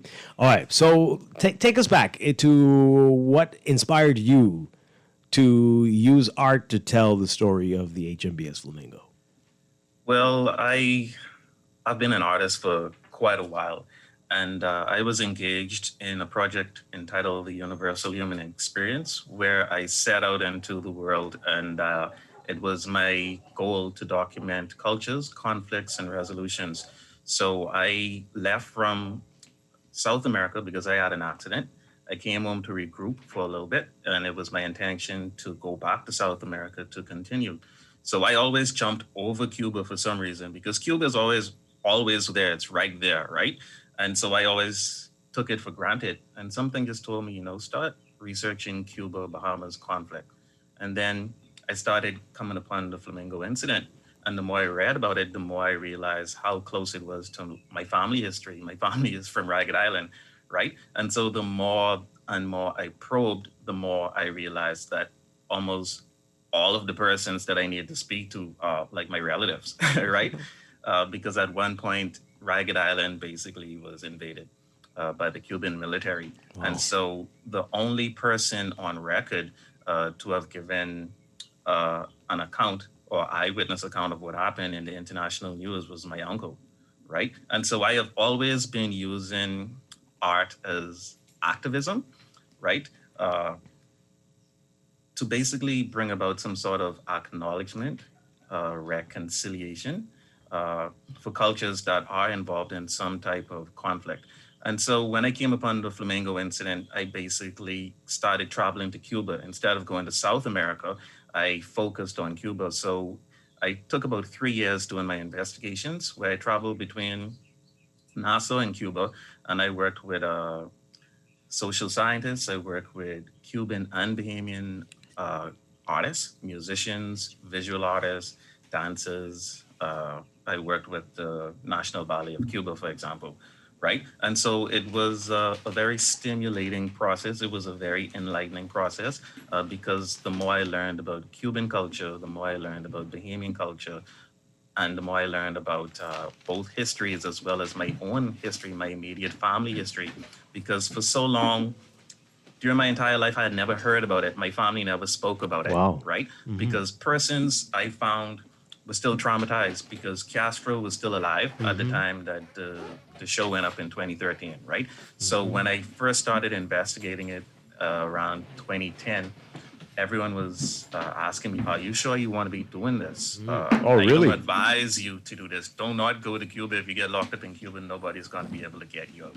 You're asking about a highly classified situation in Cuba. We still don't really speak about it here in the Bahamas. Mhm. And so I was going in between Nassau and Cuba by myself, asking these Cubans, moving around Cuba, trying to get information. That's as to what very interesting. We had Philip Burrows on before, and the attitude a couple decades earlier, was that everybody was so excited about what they were doing, but the reaction 20 years later, more than 20, very different here. That's so strange. But you pressed on.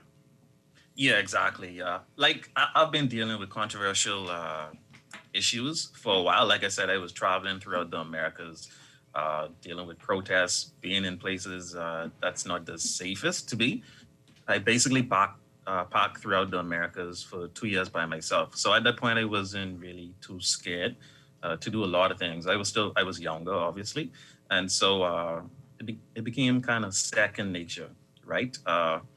So it was very, very interesting. I learned a lot about the culture. I learned about Fidel Castro's power, right? He still had these people traumatized, right?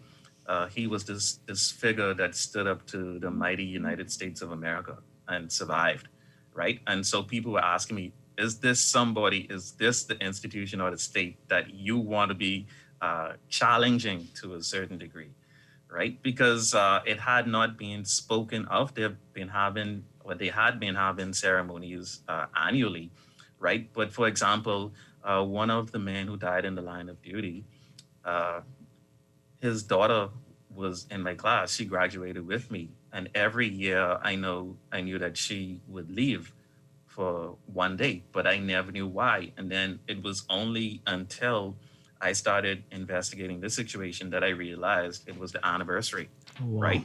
And so, of course, you had Our Boys, but realistically, if you're not really into music or if you're not really into opera specifically, especially as a teenager, those kind of things don't really strike you the way that it should, because it's not always taught in school the way that it should. I was actually in music when I was in high school and primary school, and I still hadn't learned as much as I needed to about Our Boys.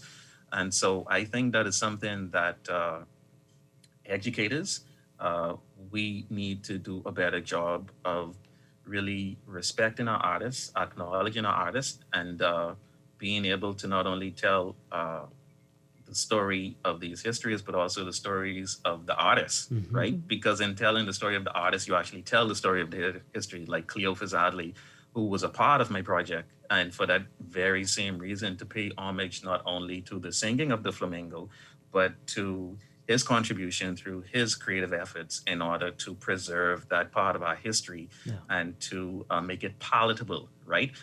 Put it in a different platform where people could understand it and respect it in a much different way. Right. From reading the story, I got the impression that there may have been fear on our part, and our officials downplayed what Cuba did. Did you get that impression from your research? You have to realize you're dealing with politics. You're dealing with the Cold War era. Like I said, Fidel Castro, the person who has the audacity to stand up against the United States of America, right? And so I don't think that at that point in time, the Bahamas was still very, very young. Our leaders were still very, very young, and so they had to really navigate those diplomatic relations very, very carefully, because the eyes of the world were on the Bahamas, this young nation who claims that it wants to be independent. Let's see how you deal with this. Because you have to realize during the Cold War era, the least little thing could trigger potentially the next World War, right? So do you want to be the cause of the next World War? That is the question. So you have to be very, very careful in all of your actions.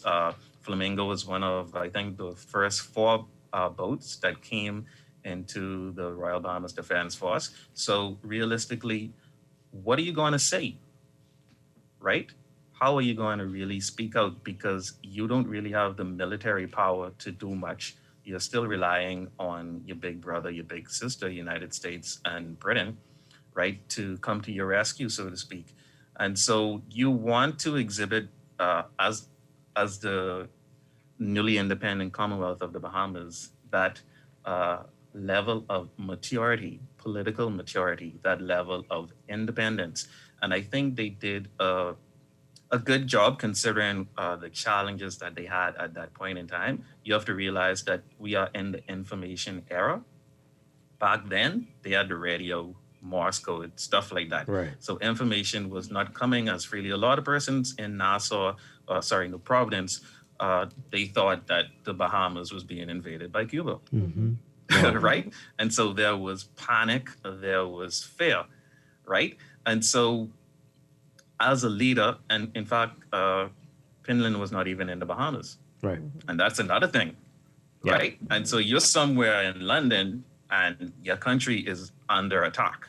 You have to fly back home. And so it's like a bomb just went off and you don't know which direction to go to. Very scary. We're going to get back to you, Kishan, about how we got to the art exhibition in just a bit. But we also have in studio with us John McPhee, who's an old friend of Morning Blend.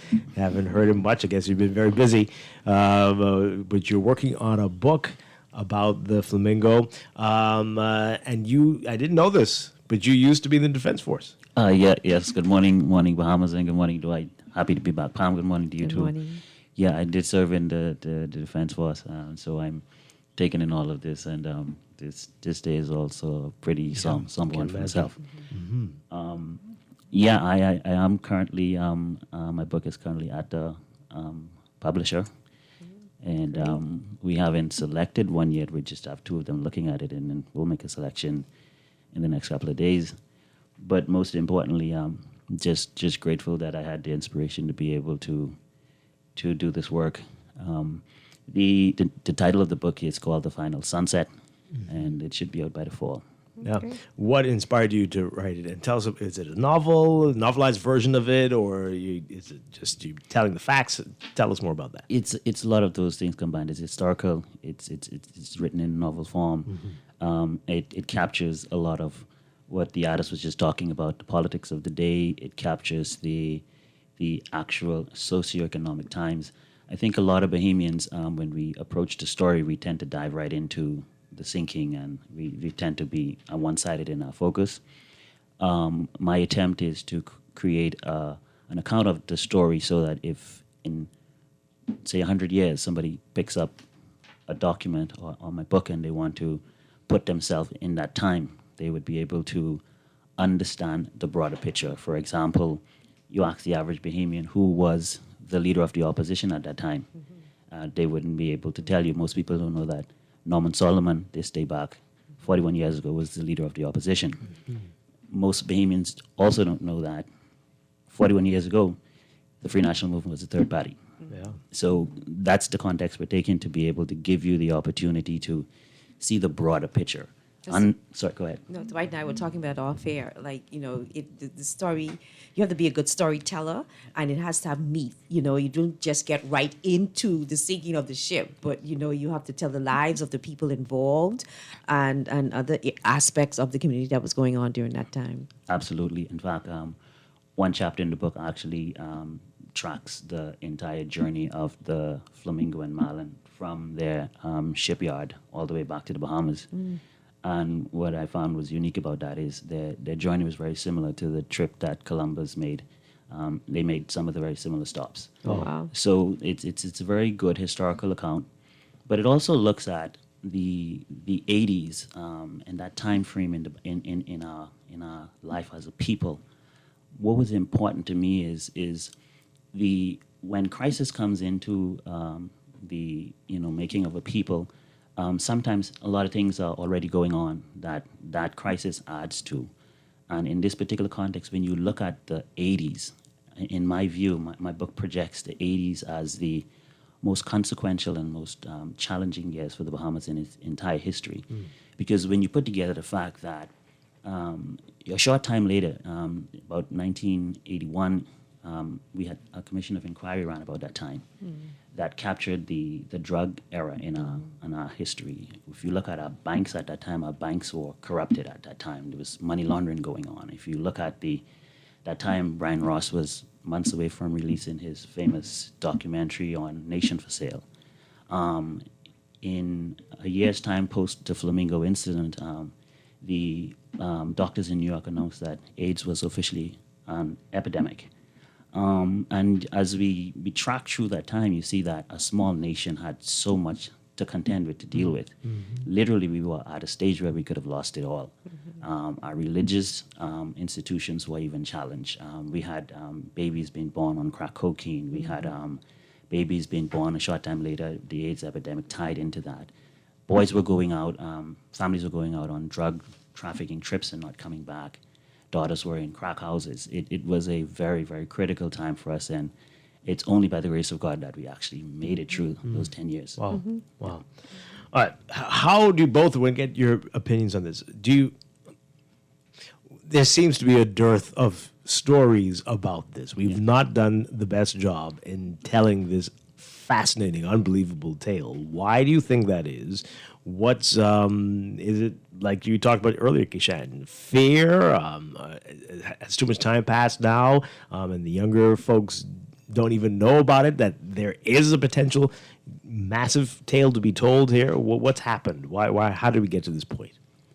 I would say that our society have a tendency to function in the space of inertia. We look at things and pretend we don't see it. Yes, for example, one of the amazing thing about the sinking is we took this day and we made it a day for election. And I am still traumatized by the fact that we couldn't see the significance.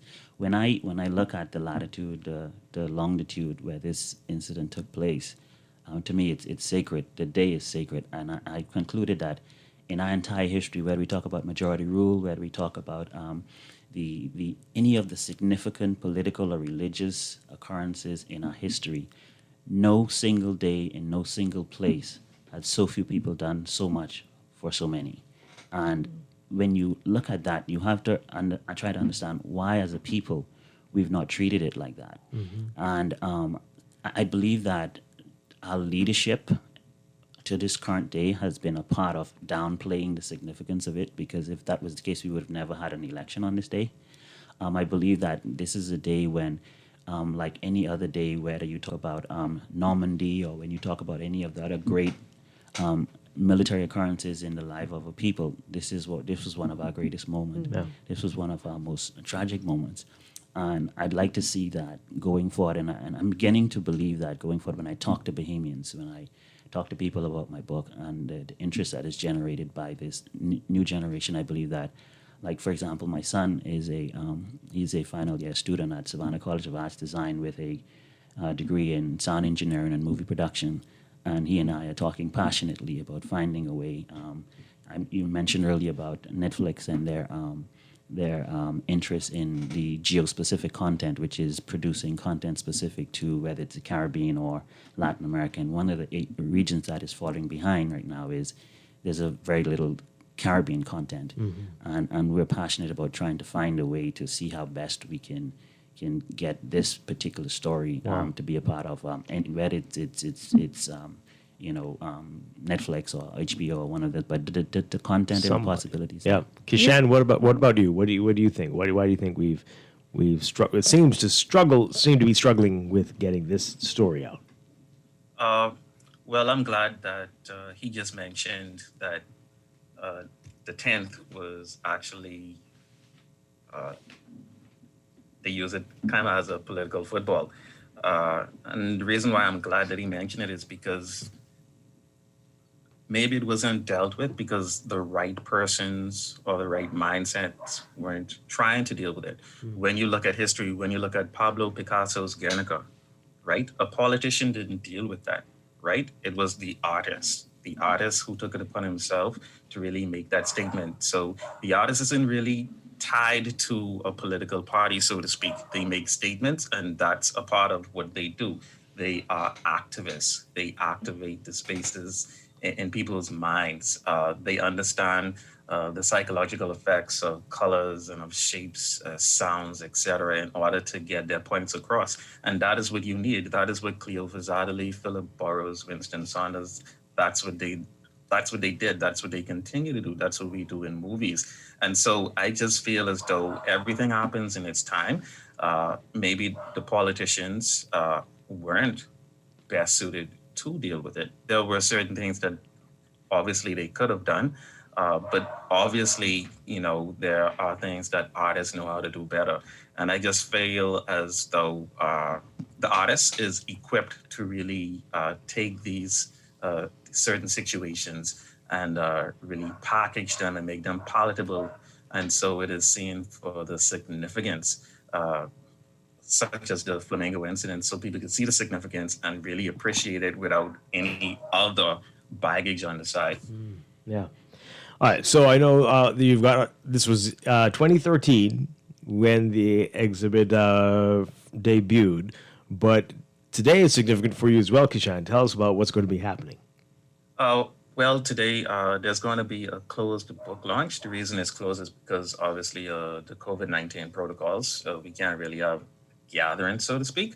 And so, as you mentioned, the exhibition was in 2013. After the exhibition, after my investigations in Cuba and the Bahamas, I actually started doing investigations in Russia. I spent a few months in Moscow and St. Petersburg, and I did more research on socialism, communism, and its relationship to the Caribbean. Because if you understand anything about Cuba, there's a strong Russian culture, right? If you start getting into the history, you start understanding the significance of Central America, that whole era, the 70s, the 60s, right? And so I really got more into that. And so it required more research. And so all of this time, since 2013, I have been I've had shows on the Flamingo incident in Russia. Wow. Right? So I've had paintings that have been touring the United States. And so every time they move to a different gallery, a different museum, persons are learning about the Flamingo incident. And so, like I said, it's the artist taking on the role of activist, right? And so a part of one of my goals was to really get the knowledge out there, get the respect. Because speaking with these guys through my interviews, they really felt as though nobody had been paying attention properly to what had been done. And I have to mention to you that I'm speaking as the artist, saying that what the artist should do, but if it wasn't for the Royal Bahamas Defense Force facilitating me, it would not be possible. Right. So the military did do something, Mhm. right? And obviously, if the military did do something, they had to get authorization from higher up. And so they might not do certain things directly, but indirectly, they can facilitate certain things. And in my case, that did happen. It happened at the right place at the right time. Wow. All right. So the book, we're going to be able to purchase it. How is that going to work? Give us some details about that. Yes, it's a publication of the National Art Gallery of the Bahamas. You can purchase it at the National Art Gallery on top of the hill on West and Hill Street. That's across the street from the Catholic Church, right around the corner from Grey Cliff. All right. And so, like I said, it's $35, and it's about 140 pages or so. What is the title of the book? It's self-titled, the Swan Song of the Flamingo. Sorry. Excellent. That's wonderful stuff. And John, when can we expect your book? It will be out in the fall. That would be early September. The book is expected to be on the market. It's titled The Final Sunset, The Fatal Sinking of the HMBS Flamingo. This is wonderful. We definitely need this story to be told, and there's a lot more, many more stories to be told. So we need everybody, all the creatives, everybody to get up there and do the documentaries. I think movies. there's definitely an opportunity for collaboration. I'd like to say to the artist on the other end that I'd be happy to sit and collaborate with him and see what we can come up with. I definitely like his dive into the history of Cuba, because in my research I find that there was the culture of Cuba, the even as it pertains to, most people don't know that the area where this happened, that airspace is still Cuba managed, and so Duncantown, Ragged Island, and Key Santo Domingo, all that space out there is still, Cuba still has access to that until the government of Bahamas completes the negotiation of taking that particular space back, which is 25%. Oh my! Wow. Well, anyway, John McPhee, thank you so much for being here this morning. Shan Monroe, thank you so much, and again, thank you to Philip Burrows, who we spoke to earlier, and we just want to say their names and never forget what happened 41 years ago. And so, rest in peace, Fenric Stirrup, Austin Smith, David Tucker, and Edward Williams. And to all the brave men who were on the HMBS Flamingo that day, we salute you. We salute you, definitely. An incredible story. Absolutely. All right. We are going to take a break and be back with Morning Blend Business. Stay with us.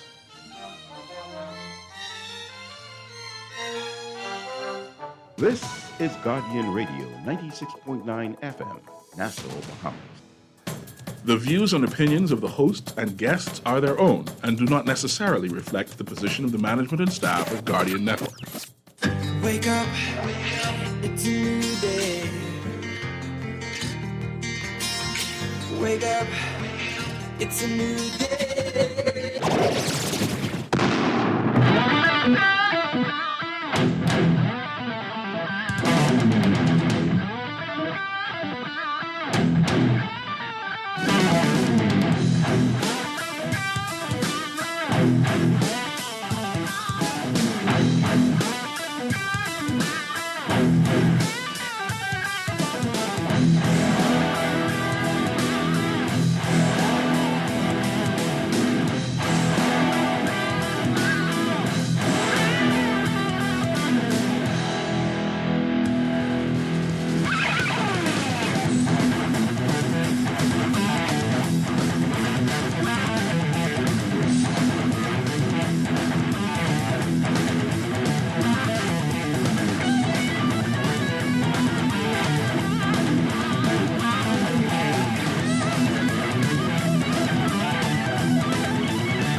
Welcome to Morning Blend Business on this Monday, May 10th, 2021. Welcome back to our Morning Blend listeners. And once again, I'm Dwight Strachan, joined by Pamela Musgrove. Today, we are going to be talking with the Tourism Development Company. We continue with our series all week long. Last week, we were talking about home porting and the opportunities that are going to be available as a result of cruise lines. Home porting here in Nassau. And we're going to get into that deeper this morning. That's coming up. But first, it's time for your morning business report brought to you by CFAL.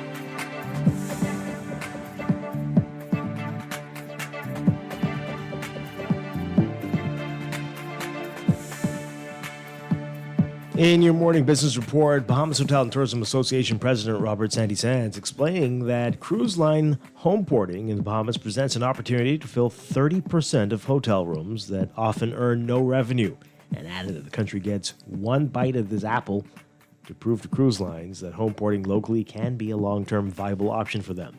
Sands speaking to ZNS, saying that that the additional airlift being negotiated to bring cruise passengers into Nassau for their cruise embarkation has the possibility to translate into room nights. In a statement, he said that guests may want to stay in Nassau or go to the Family Islands after their cruise, as well as spend more time.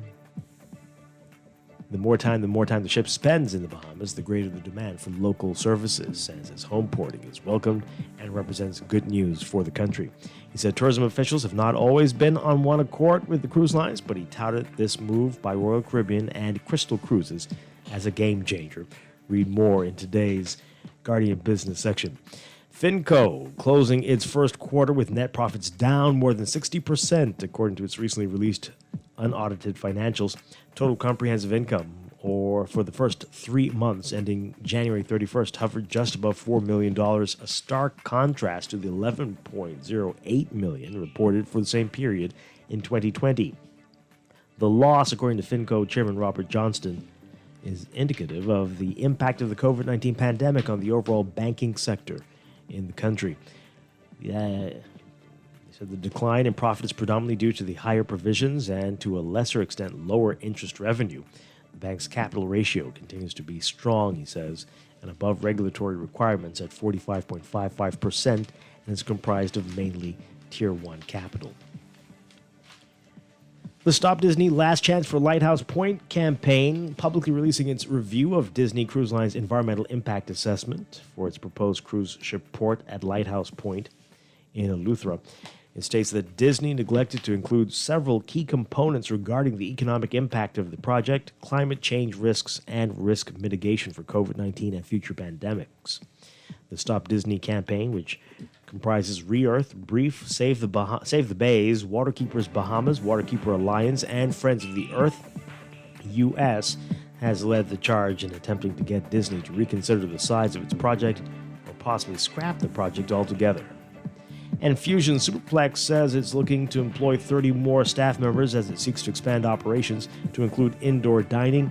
The caveat is that those new workers must be fully vaccinated. The announcement from Fusion coming amid heated national discourse after some private employers insisted their employees get vaccinated or face possible job loss. The company, in a letter to all of its staff on Friday, saying it would give current employees who have been vaccinated first preference for the available part-time and full-time positions, and stressed that the vaccine is not mandatory.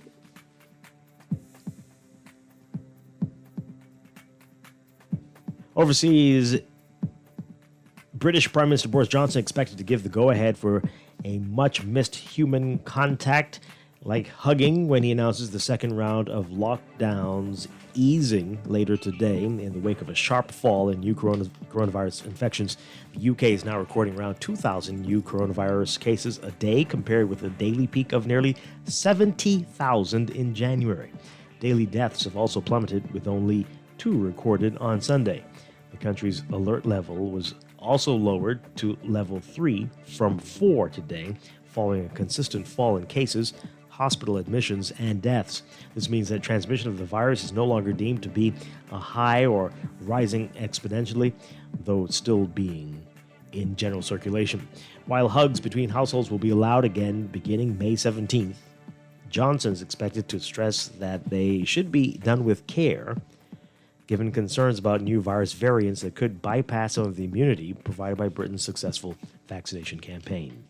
And in your Market Watch, recapping trading on the BISX. From Friday, your market movers, Consolidated Water, down 1 cent, closing at $2.37. Emira Incorporated, up 5 cents, closing at $11.30. The BISX All-Share Index closing at 1,954.27, up 0.03. That's your Market Watch, and that is your morning business report brought to you by CFAL, growing wealth for future generations. And tune in tonight at 6:30 p.m. for CFAL Talks right here on Guardian Radio 96.9.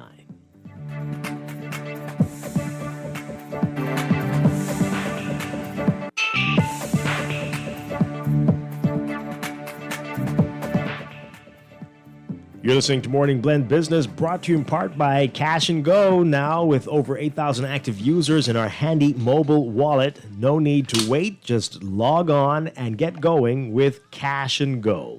We'll be back with more Morning Blend Business after this.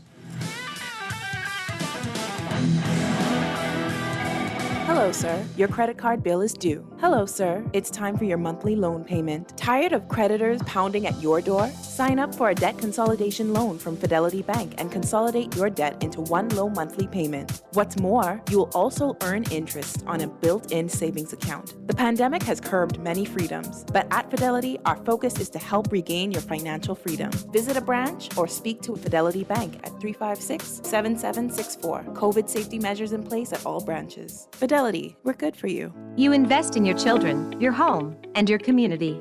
But are you investing in your financial future? At CFAL, we specialize in investment management, retirement planning, mutual funds, and private wealth management. Our team of experts never stops helping you plan for tomorrow. Because tomorrow begins today. Call us at 502-7010 to see what our financial advisors can do for you.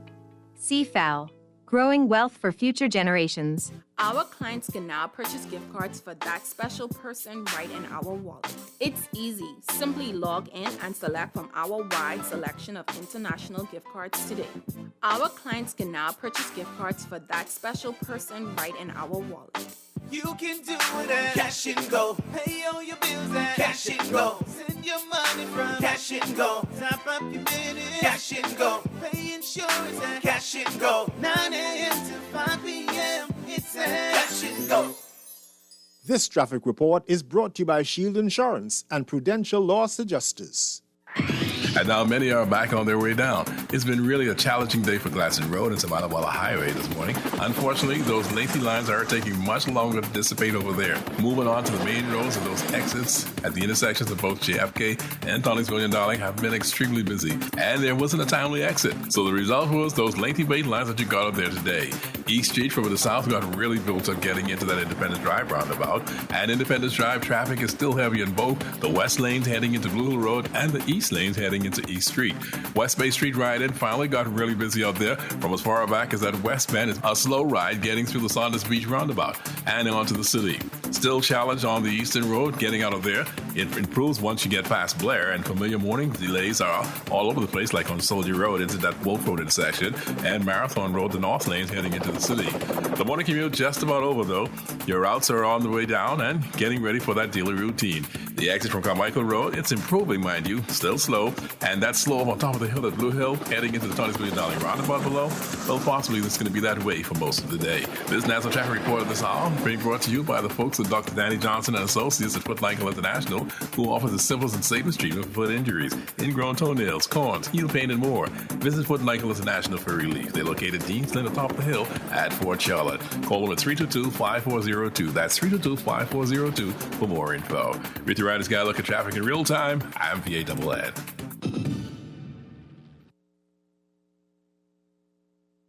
This is Guardian Radio, your station for up-to-the-minute news, intelligent, interactive, and engaging conversation. 96.9 FM. Come down and dance the jump canoe. Come down and join the jump canoe. Come down and dance the jump and join the jump canoe. Come down and dance the jump canoe. Come down and join the jump canoe. Come down and dance the jump canoe. Better in the Bahamas. Oh yeah. Better in the Bahamas.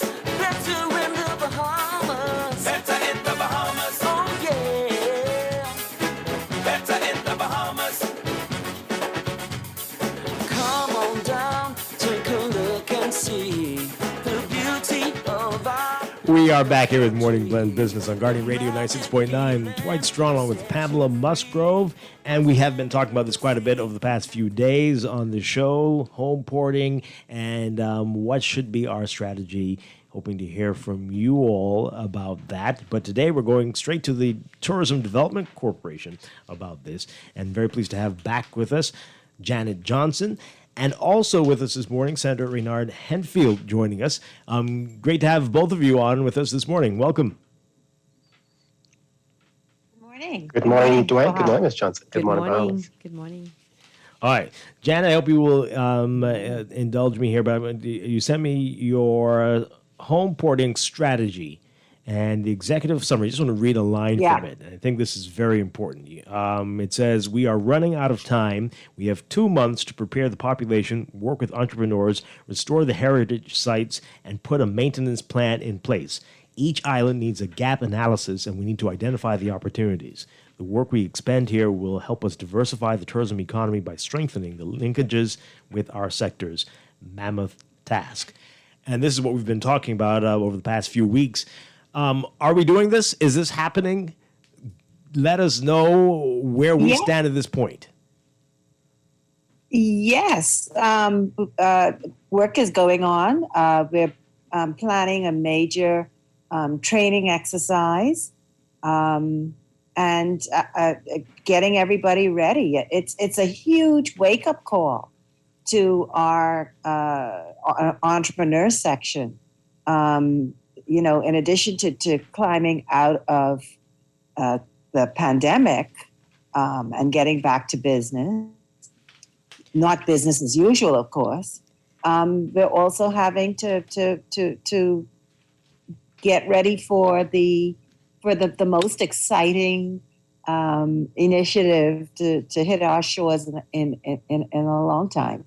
And so home porting is, as the president of the BHTA said, and you read earlier, a game changer.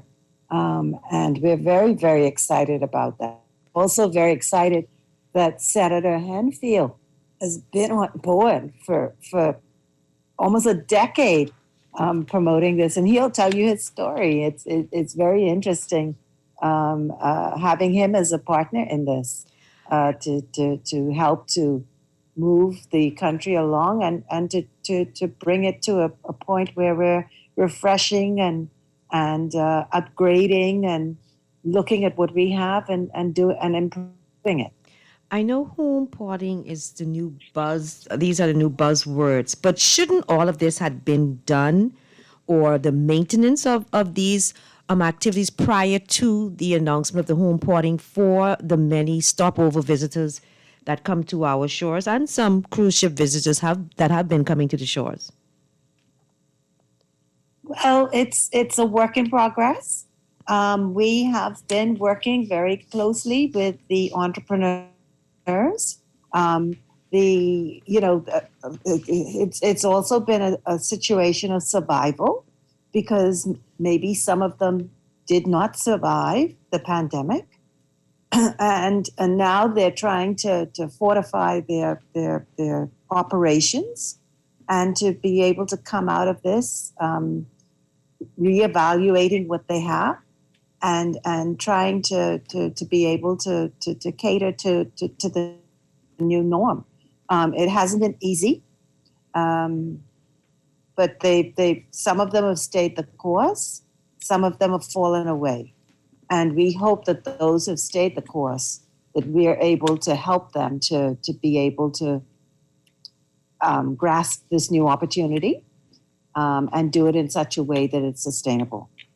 All right. So before we get into what is actually happening out there, we want to hear from Senator Henfield and whether we can do this without an overall vision. If we just have everybody doing their own thing, are we going to achieve what is necessary here? Do we have a blueprint? Do we have a plan for this? Do we have it lined up or stated anywhere? This is what we need. We know we're lacking this, we're lacking that, and we need this here, there, whatever. Are we doing that at all? We are. So to answer both of your questions, and again, good morning, Bahamas. Good morning, Dwight. Good morning, Pam. And again, Director Johnson, good morning. Dwight, your first question, and I think you alluded to saying that we have 2 months to prepare. And are we doing that? We are. From, I think, day one with me meeting with TDC and tourism, the question was raised, do we have all the stakeholders in the room? Because tourism and the cruise line are not all of the stakeholders. And we have now local government is at the table, the Ministry of Finance, SBDC is at the table, Ministry of Works is at the table, Bahama House is at the table. We have town hall meetings and virtual meetings with residents, entrepreneurs, persons who want to get into this whole important business opportunity. Obviously, you have tourism on TDC, you have the Nassau, NAD is now on board, the police force, Ministry of Health. So all of the stakeholders are now on board and meeting weekly to make sure we are dotting every I, crossing every T.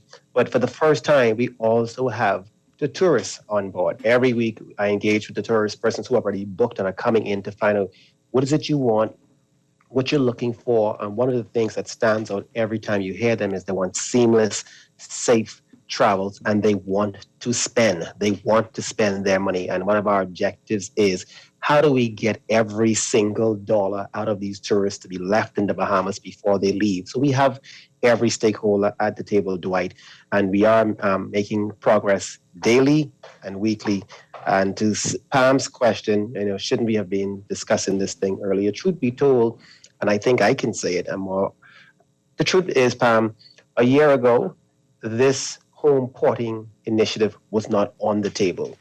The pandemic has been a horrible thing, but many of us will know the pandemic has forced us to do things that we should have done decades ago, years ago. So now, as of March, it's on the table. So we couldn't discuss it a year ago because it wasn't on the table a year ago. When the director said, for over a decade, I've been pushing home port in the Bahamas, I wasn't the first. Before me, when I came up with the suggestions a decade ago, there are persons who say, man, they've been proposing something similar from the 70s, 80s, 90s. And here we are now in 2021, and TDC, Ministry of Tourism, the Bahamas is making it happen, but we are not alone. Since we announced in March, and the first cruise line, Crystal, signed on, Royal Caribbean signed on, I serve in another capacity for the region. And since then, Antigua has announced they'll home port too. Bermuda has announced, okay, we're going to home port too. Barbados, St. Martin. So any number of other countries are now in the game and, in my mind, trying to get into show business. And for us, we have to diversify our tourism product, but we have to see this as every stakeholder is an ambassador. So every resident has to be an ambassador for the Bahamas. Every entrepreneur is an ambassador for his business.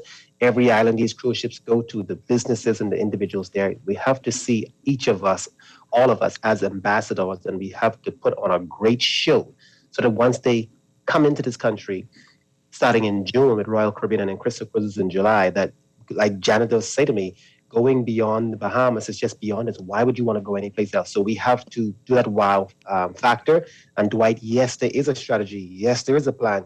I've looked at what Janet, and I keep saying Janet, forgive me, Janet, I have just the utmost love and respect. No, absolutely. Call me Janet. I'm very informed.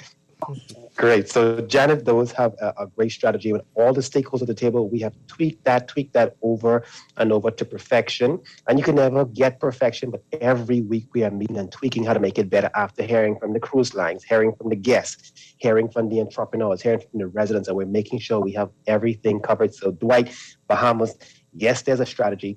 It is a safe, seamless visit to convince these guests not to cruise anywhere else, to convince them there's no need for them to cruise from the U.S. again, or Bermuda, Antigua, Barbados, St. Martin to cruise with us.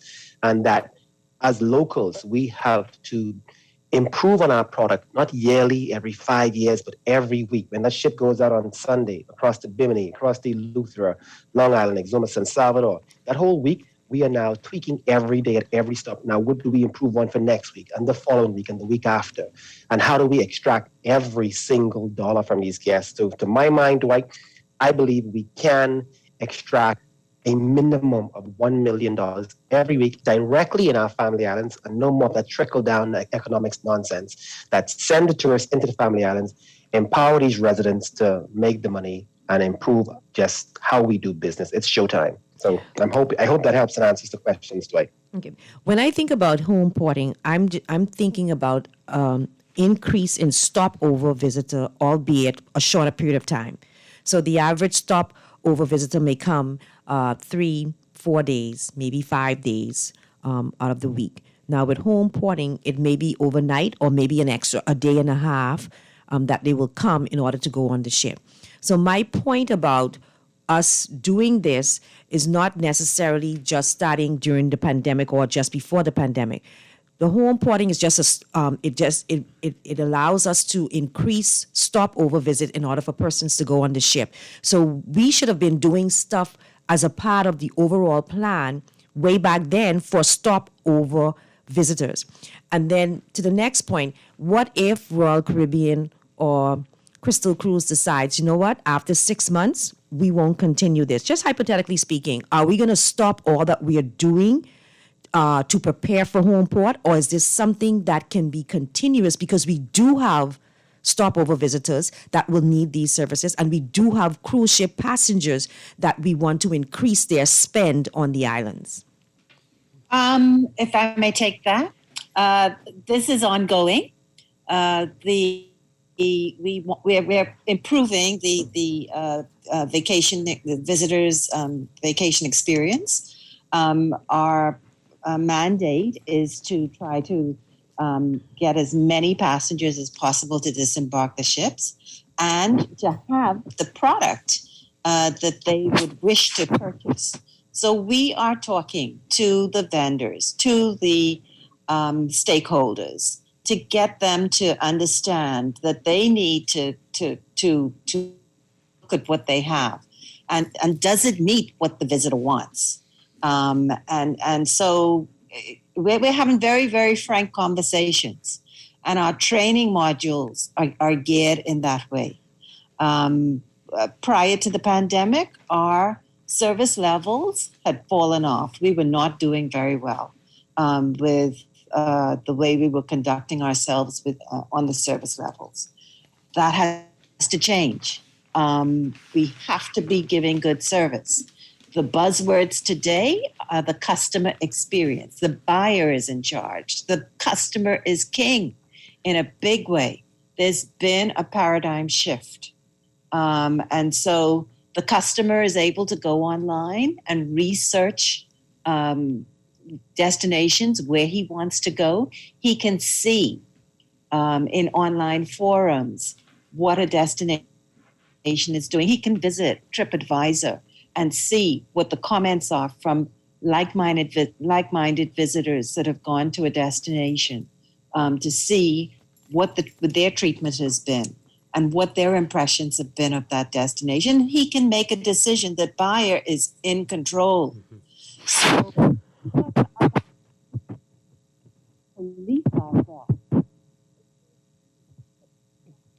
Okay, we're losing you there, Janet. You're muffled there. If someone is doing something wrong and they're not living up to the promise, the brand promise, then we need to speak out, because we've got to protect the integrity of our industry and ensure that we're giving the best service and that we're offering the best products. The senator spoke about how fierce the competition is. We've got 5 other destinations that are home porting. So we don't want to see people being filtered off or deciding, oh, we'll go to these other places instead of coming to the Bahamas. All right, so we like to tout the Bahamas as a closer Caribbean. And as I said, why anyone would go beyond this is beyond us. All right. So what do you see as the focus here? We were speaking with the Access Accelerator, the Small Business Development Center last week, and we know that there are opportunities to be vendors directly to the cruise ships. But what about independent vendors who see downtown perhaps as an opportunity, a place where they could set up their booths maybe? Are we looking at that as well? What was the focus, at least from your perspective? Should it be providing products directly to the cruise ships, or do we see this as an opportunity for independent vendors and entrepreneurs to take advantage of this? I think it's providing to the cruise ships. RCCL has opened the lines for that with their procurement presentation last week with the Chamber of Commerce. So they've done that, and I know that a number of independent vendors have submitted proposals, et cetera. Those are being entertained. In the agritourism field, that we're looking at being the opportunity to be able to try and help to provision some of the ships with fresh produce. So I know that all of that is going on. But, there's a lot. It's vast in terms of what needs to be covered. All of our tours, because of the pandemic, have to be specially structured. You've probably heard of the bubble concept that the cruise lines have been touting in terms of wanting to ensure that the visitors that they bring to our shores are safe and that our vendors are safe.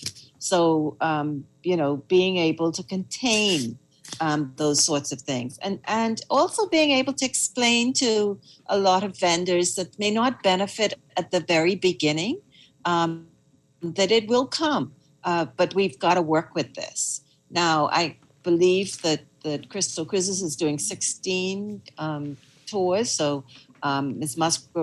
Musgrove talked about the fact that what happens if this goes away? Well, it probably will be for a season. But we want it to come back. So this is our first run at it. I think we will do well because we're really working very hard to make this a possibility for the future as part of our marketing mix. And it's all hands on deck. And I think we're doing all the right things. There may have been some relaxation in the past, but not now. We're working together, and we're working diligently to make this real possibility. Last week we talked about it quite a bit about the dearth of cultural experiences, authentic cultural experiences downtown, especially Junkanoo and food. Are we addressing that here? What are we looking at? What are the opportunities? Well, with Junkanoo, it's Junkanoo must be at least a century old, and yet we don't promote it as we should. I mean, when you look at competitors in the Caribbean and the festivals that they have, particularly Carnival in Trinidad, that's a worldwide event that people come to every year and plan their vacations around. Junkanoo, we haven't been able to do that. And a lot of that has to do with stakeholders who are involved in the process. They don't want people jumping in the parade. They prefer you to be a spectator and watch them. But that's not the experiential way that people want to experience these things. I'm not saying that they should lower their standards and say, okay, well, it's all right to do that. And that's why we started a lot of the Junkanoo summer, so that it didn't affect the integrity of the parades at Christmas and New Year. But and you had it, of course, they did an excellent job at Marina Village when they would have the Junkanoo on a Friday night, and you'd have that interaction. That's what the visitor wants. And they want to be able to have those photographs taken. And you've seen those photographs all over the world, and we've used those in our presentations. So it's what the, it's meeting that visitor's expectations. That's what we have to do. That's the niche we have to fill. Not ramming down people's throats what we think they should have, but meeting the needs of the customer. I took a cruise one time before, and when we got off the ship, they had this area where they had a lot of the local artisans, and some persons did paintings, drawings, and they also had their crafts that they did, and we were able to purchase like a nice scenic picture of the area of the country for maybe 20, 25 euros and stuff. Will we have something like that in the downtown area where we have budding artisans that can go have a designated area to display their wares and to possibly get sales? Well, we have 46 vendors at Festival Place. They are the legacy vendors that have been there for quite some time. And those vendors are, I happen to know, will be going through a training exercise at the end of the month. Amongst them are artists, and there's a wide variety of product that they offer to the visitors. So yes, immediately the visitor comes off the ship, they will interact with a bevy of Bahamian artisans at the port. I asked about food. There is a challenge there. Are there opportunities for vendors to get downtown who may not have a brick and mortar business downtown to be near where the ships are going to be in the downtown area somewhere and offer what they have? What are we looking at there? There are 6 food vendors who are contracted as part of those 46 that I spoke of. 6 local Bahamian vendors that belong to the Festival Place conglomerate there. So those vendors will certainly be preparing Bahamian cuisine and having that on offer. When you say vendors, are you talking about people coming and setting up tents in Rawson Square? Or maybe food trucks? Something like that, like trucks. freelance. It's almost like a freelance. This is an area where persons, you probably can charge them for the day or whenever, but an area where persons who are not a part of the vendors can just have their wares and almost like a freelance type setting. Food trucks, food vans, carts, maybe. They'll go through the regular inspection to make sure they are up to standard, but it's an opportunity for them to really showcase what they have. Well, there may be an opportunity to create another area. At the moment, the Prince George Dock area is very congested. And so, and you would want to control that. And I believe that the Nassau Cruise Port has some ideas for that. But there are areas in the downtown area, some of the dock spaces that are not occupied that could, you could look at to develop a new sort of tourist park, if people are so inclined. Okay. But okay, let's take a break. We're going to take a break, and when we come back, more on this. And we've got some good questions coming in on our text line. We're talking with Janet Johnson and Senator Reynard Henfield. We're talking about home porting, the opportunities that this presents with the cruise lines porting here in Nassau. We're going to get into it deeper after the break. Stay with us.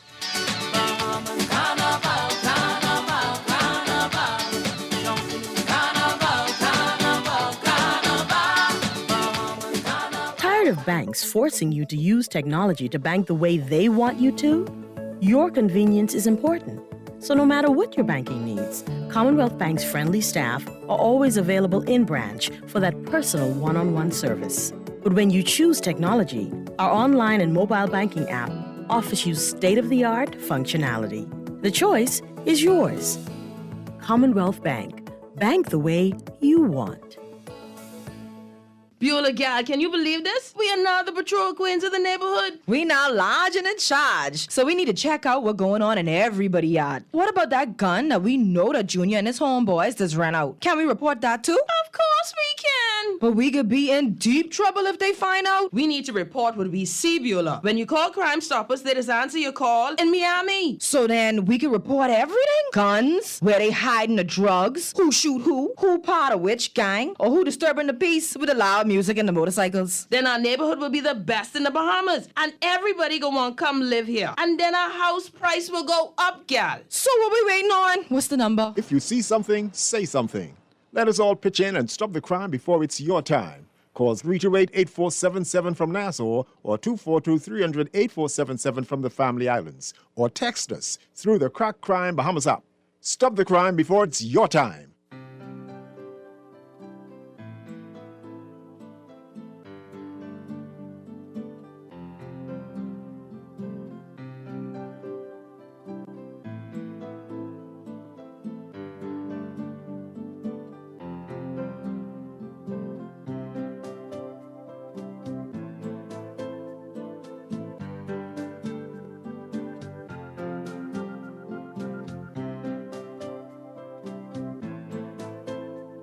This message has been brought to you by Bahamas Ministry of Health in conjunction with Guardian Radio.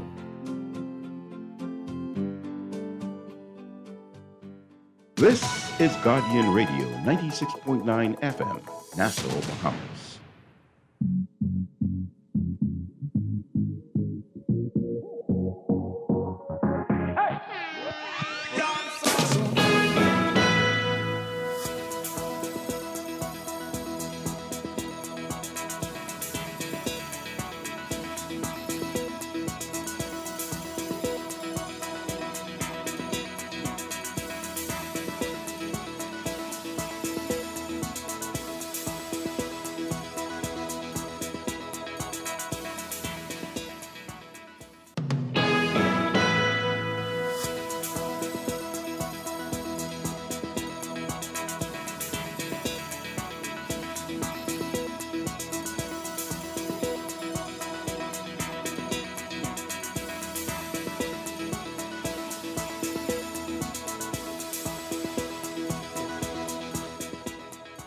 And it's time for your final look at weather for this morning. Here's what's happening. We have a ridge of high pressure across the area that's going to produce moderate to locally fresh breezes. Meanwhile, a mid to upper level trough will trigger some enhanced shower activity across portions of the southeast Bahamas through tonight. Beachgoers in the southeastern islands should be exercising caution due to the risk of rip currents along eastern shorelines. For the northwest and central Bahamas, today look for partly sunny and hot conditions with a few isolated showers, becoming mostly fair and warm, with a stray shower or two possible tonight. For the southeast Bahamas, variable cloudiness, warm and breezy conditions with isolated showers and the chance of a few isolated thunderstorms. Through tonight, smallcraft caution in effect. Expect gusty winds and higher seas in or near heavy showers and thunderstorms. 83 degrees right now in Nassau. Look for highs getting up to around 91 Fahrenheit, 33 Celsius. Overnight lows tonight getting down to about 74 Fahrenheit, 23 Celsius. In your extended outlook, high pressure will remain the dominant weather feature, while increasing low-level moisture will enhance shower activity and thunderstorms across the islands through at least the middle of the week. So for tomorrow, Tuesday, variably cloudy and hot with isolated showers and the chance of isolated thunderstorms. Pretty much the same for Wednesday. That's your morning blend weather check.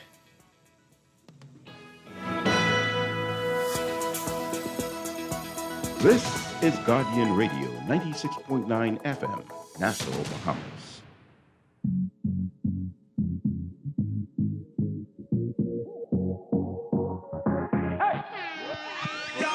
So I'm flying back to the island, so let's go.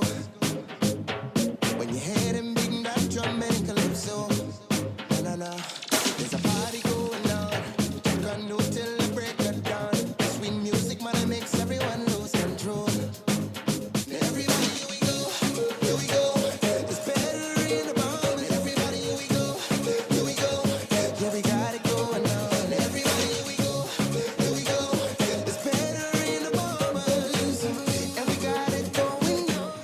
And we are back here with Morning Blend Business on Guardian Radio 96.9. Dwight Strachan along with Pamela Musgrove. We're talking with Janet Johnson and Senator Reynard Henfield, talking about the Tourism Development Corporation and the Bahamas Cruise Committee and the finalizing of plans for home porting, which begins in just about a month, the Royal Caribbean and Crystal Cruises.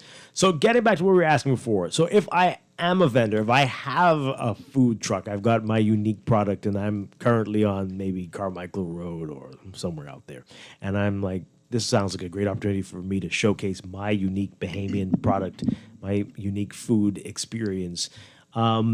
Who would I talk to if I wanted to get a spot downtown somewhere? Is that available at all? Is that a possibility?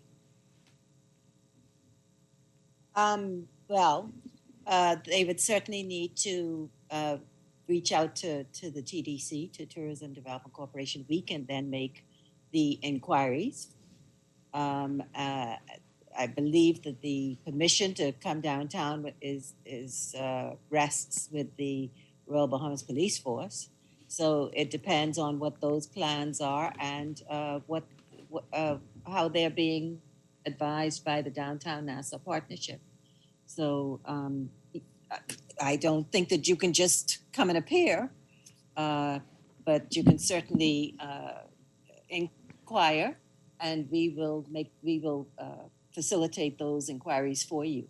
But see, I think that's the challenge that people are having in participating into this tourism product. I got this note that says, boy, young people don't have a chance. What do they mean, legacy vendors? Open the training to all creatives and then select based on criteria. I think what needs to happen in order for us to participate more in this tourism market is for our officials to create opportunities. So for instance, there is a building called, I think, the Bahamas Printing or Government Printing. There's a building in prime property downtown that's, I think it's underutilized. A spot like that can be cleared and you allow freelance people, like I say, once they meet the certain criteria, to be out there so that tourists can come and look at what they have. And who knows, maybe they may develop something that's really, really good that's not being looked at by the legacy vendors. What is doing to open this up so that Bahamians can be a part of this industry? And the more Bahamians that we have a part of this industry, more of those foreign dollars stay into our country, help build up our reserve, and help towards economic development and economic growth. I can jump in there, Pam. I think all that you're suggesting is great ideas, and I've made a note of them. So after the call, I will probably put together an email and send to director and the committee on how we can look at making this happen. But for me, I can tell you, I appreciate and respect legacy vendors, but definitely we have to find ways to empower more Bahamians to get involved in business and specifically this diversification of the tourism product, which then means us getting the information out there, to explaining to them how you get licensed, what the protocols are, what's the procedure to get where it is that you want to be. And obviously there has to be some organization. To my mind, knowing that, for example, Crystal Cruises will sail from Nassau every Saturday, and to get over to Bimini, to leave from Bimini on Sunday, then to me, I would shut down Nassau Bay Street on a Saturday and have food vans everywhere. I would have the vendors in tents 10 feet apart, Junkanoo rush out, live performances, tents where tourists can pay to decorate a miniature Junkanoo costume or a headpiece, make their own tongue salad, brew 21 gun salute, a story time corner under, 50-foot tent with, planned and scheduled stories on our history and culture, stories from the Arawaks, Columbus, the Lutheran adventure, slavery. All right, so Senator, you're saying this isn't in the works? Because this is what we've been talking about, and this is what we're thinking, that this would be, we'd give them an experience that they would never forget. It can't be what we've been doing all along. What you're talking about is what I think most people would be thinking should be going on. And as Pam's saying, not just now, but all the time. Yes, but we must remember that we're in a pandemic, and we have to be careful. Um, those ideas sound wonderful, and we're certainly working on those sorts of things. But they, it can't. We can't execute as we would normally because we're in a pandemic. But there are ways that we can look at this and see how we can organize it in a contained sort of environment Yes. where the participants, where the Bahamians feel safe, and also the visitor. Absolutely. Yeah. But to have to close down the street and make it a big street fair and we can't do that right now. But see, I don't Right, want us so to all those use the ideas- pandemic as an excuse. I think that's what we've been doing. We've been using.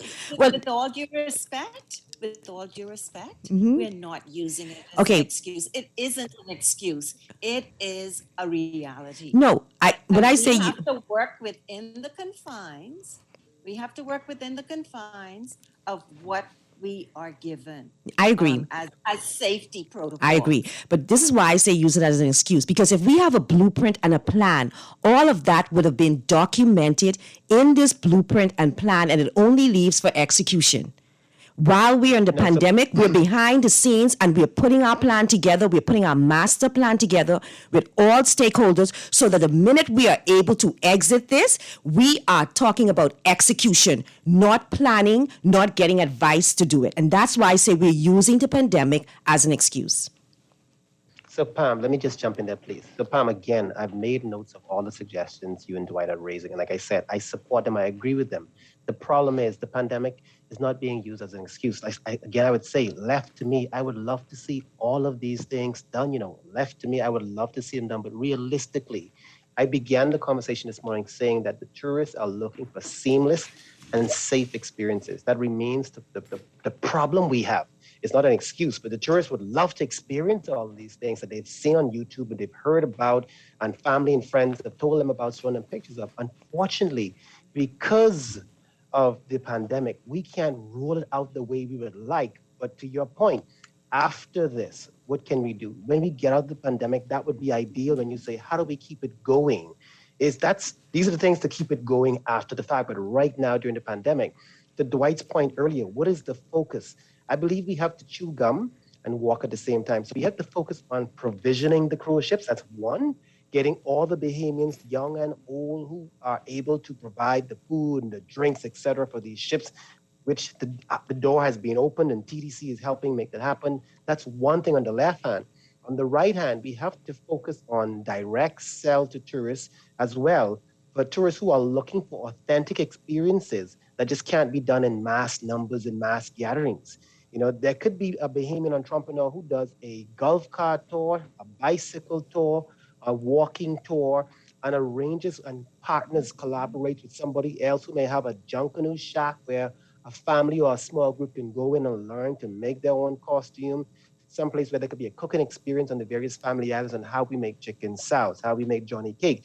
It's just that we can't do these things that we'd all love to see happening in mass numbers and mass groupings, but we can focus on two things: provisioning cruise ships, which opens the door to every Bahamian to get products onto the ships, one. And then two, we can focus on those authentic experiences that could be done by direct sell to tourists. But again, we have to ensure seamless and safe experiences, because these tourists, at their disposal, every single one of them have a mobile device. All we need to ruin this safety in the Bahamas is a video going viral of there was a Gombe festival on Bay Street with hundreds of persons socializing. Not everybody's going to wear a mask. Not everybody's going to social distance. And then it calls into question, it's not safe to go there. So I love the ideas. I've made note of them, Pam and Dwight. Unfortunately, while that's what I would love to see happen, right now we can't. So we have to focus on two things, Dwight. Provisioning the ships, yes, one. And getting Bahamian entrepreneurs to find ways to provide that authentic experience in a safe manner, following all the protocols, but in smaller groupings. There's nothing stopping a Bahamian venture for having a demonstration on how to make sauce, or giving the guests cowbells at a safe place and showing them how we do allowing them to make a costume. It's just that we can't right now do it big time. Yeah. And yes, Pam, we have to get to the point where we're planning that when this pandemic is done, that we can do all these things daily, weekly, year round. Sure, but my food truck every other block, I mean, that wouldn't be a violation of any health protocols, would it? Just asking. Okay, so what about culture in terms of music? What about that? Are there opportunities there? That has been a contentious issue as well, not having enough authentic live music downtown. Is there an opportunity now for this? We would certainly like to see musicians plying their trade as part of the tourism offering. You can go to any city in the United States and you see, and particularly New York and London, Yeah. in England, and see buskers in subways and all that sort of stuff, and you thoroughly enjoy their craft. It would be wonderful to be able to see that sort of thing happening here. In the Bahamas, to be able to provide employment for a lot of the musicians that we have, and we hope to be able to implement some of that going forward. All right. So, All right. So we're running out of time. So tell us how do they get in contact with you? Who do you talk to if you do have these ideas and know that you can do it in a safe way during the pandemic? What's the best way to reach out?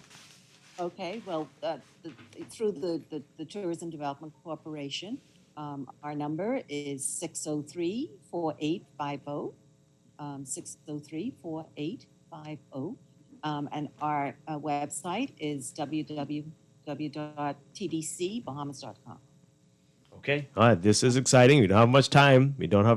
So about 1 month before our RCL. Is that right? And then 2 months with Crystal Cruises. So, as you say, we've got to put our best. Crystal Cruises, yeah. Yeah, we've got to put our best foot forward there. We've got 6 months to prove ourselves, and this is exciting and great opportunities. But thank you both so much for talking with us this morning. We hope people's minds are turning and all those ideas are coming. But Janet Johnson and Senator Raynard Henfield, thank you so much. Really appreciate talking to you this morning. Our pleasure. Thank you. It's a pleasure. Thank you so much. Have a good day. Okay. And Pam, always a pleasure. Thanks so much. Thank you, Dwight. Have a blessed week, Bahamas. See you next week. And I'll be back tomorrow morning with more Morning Blend and Morning Blend Business right here on Guardian Radio 96.9. Dwight Strachan, have a great one. Aaron Green's coming up next with On the Clock.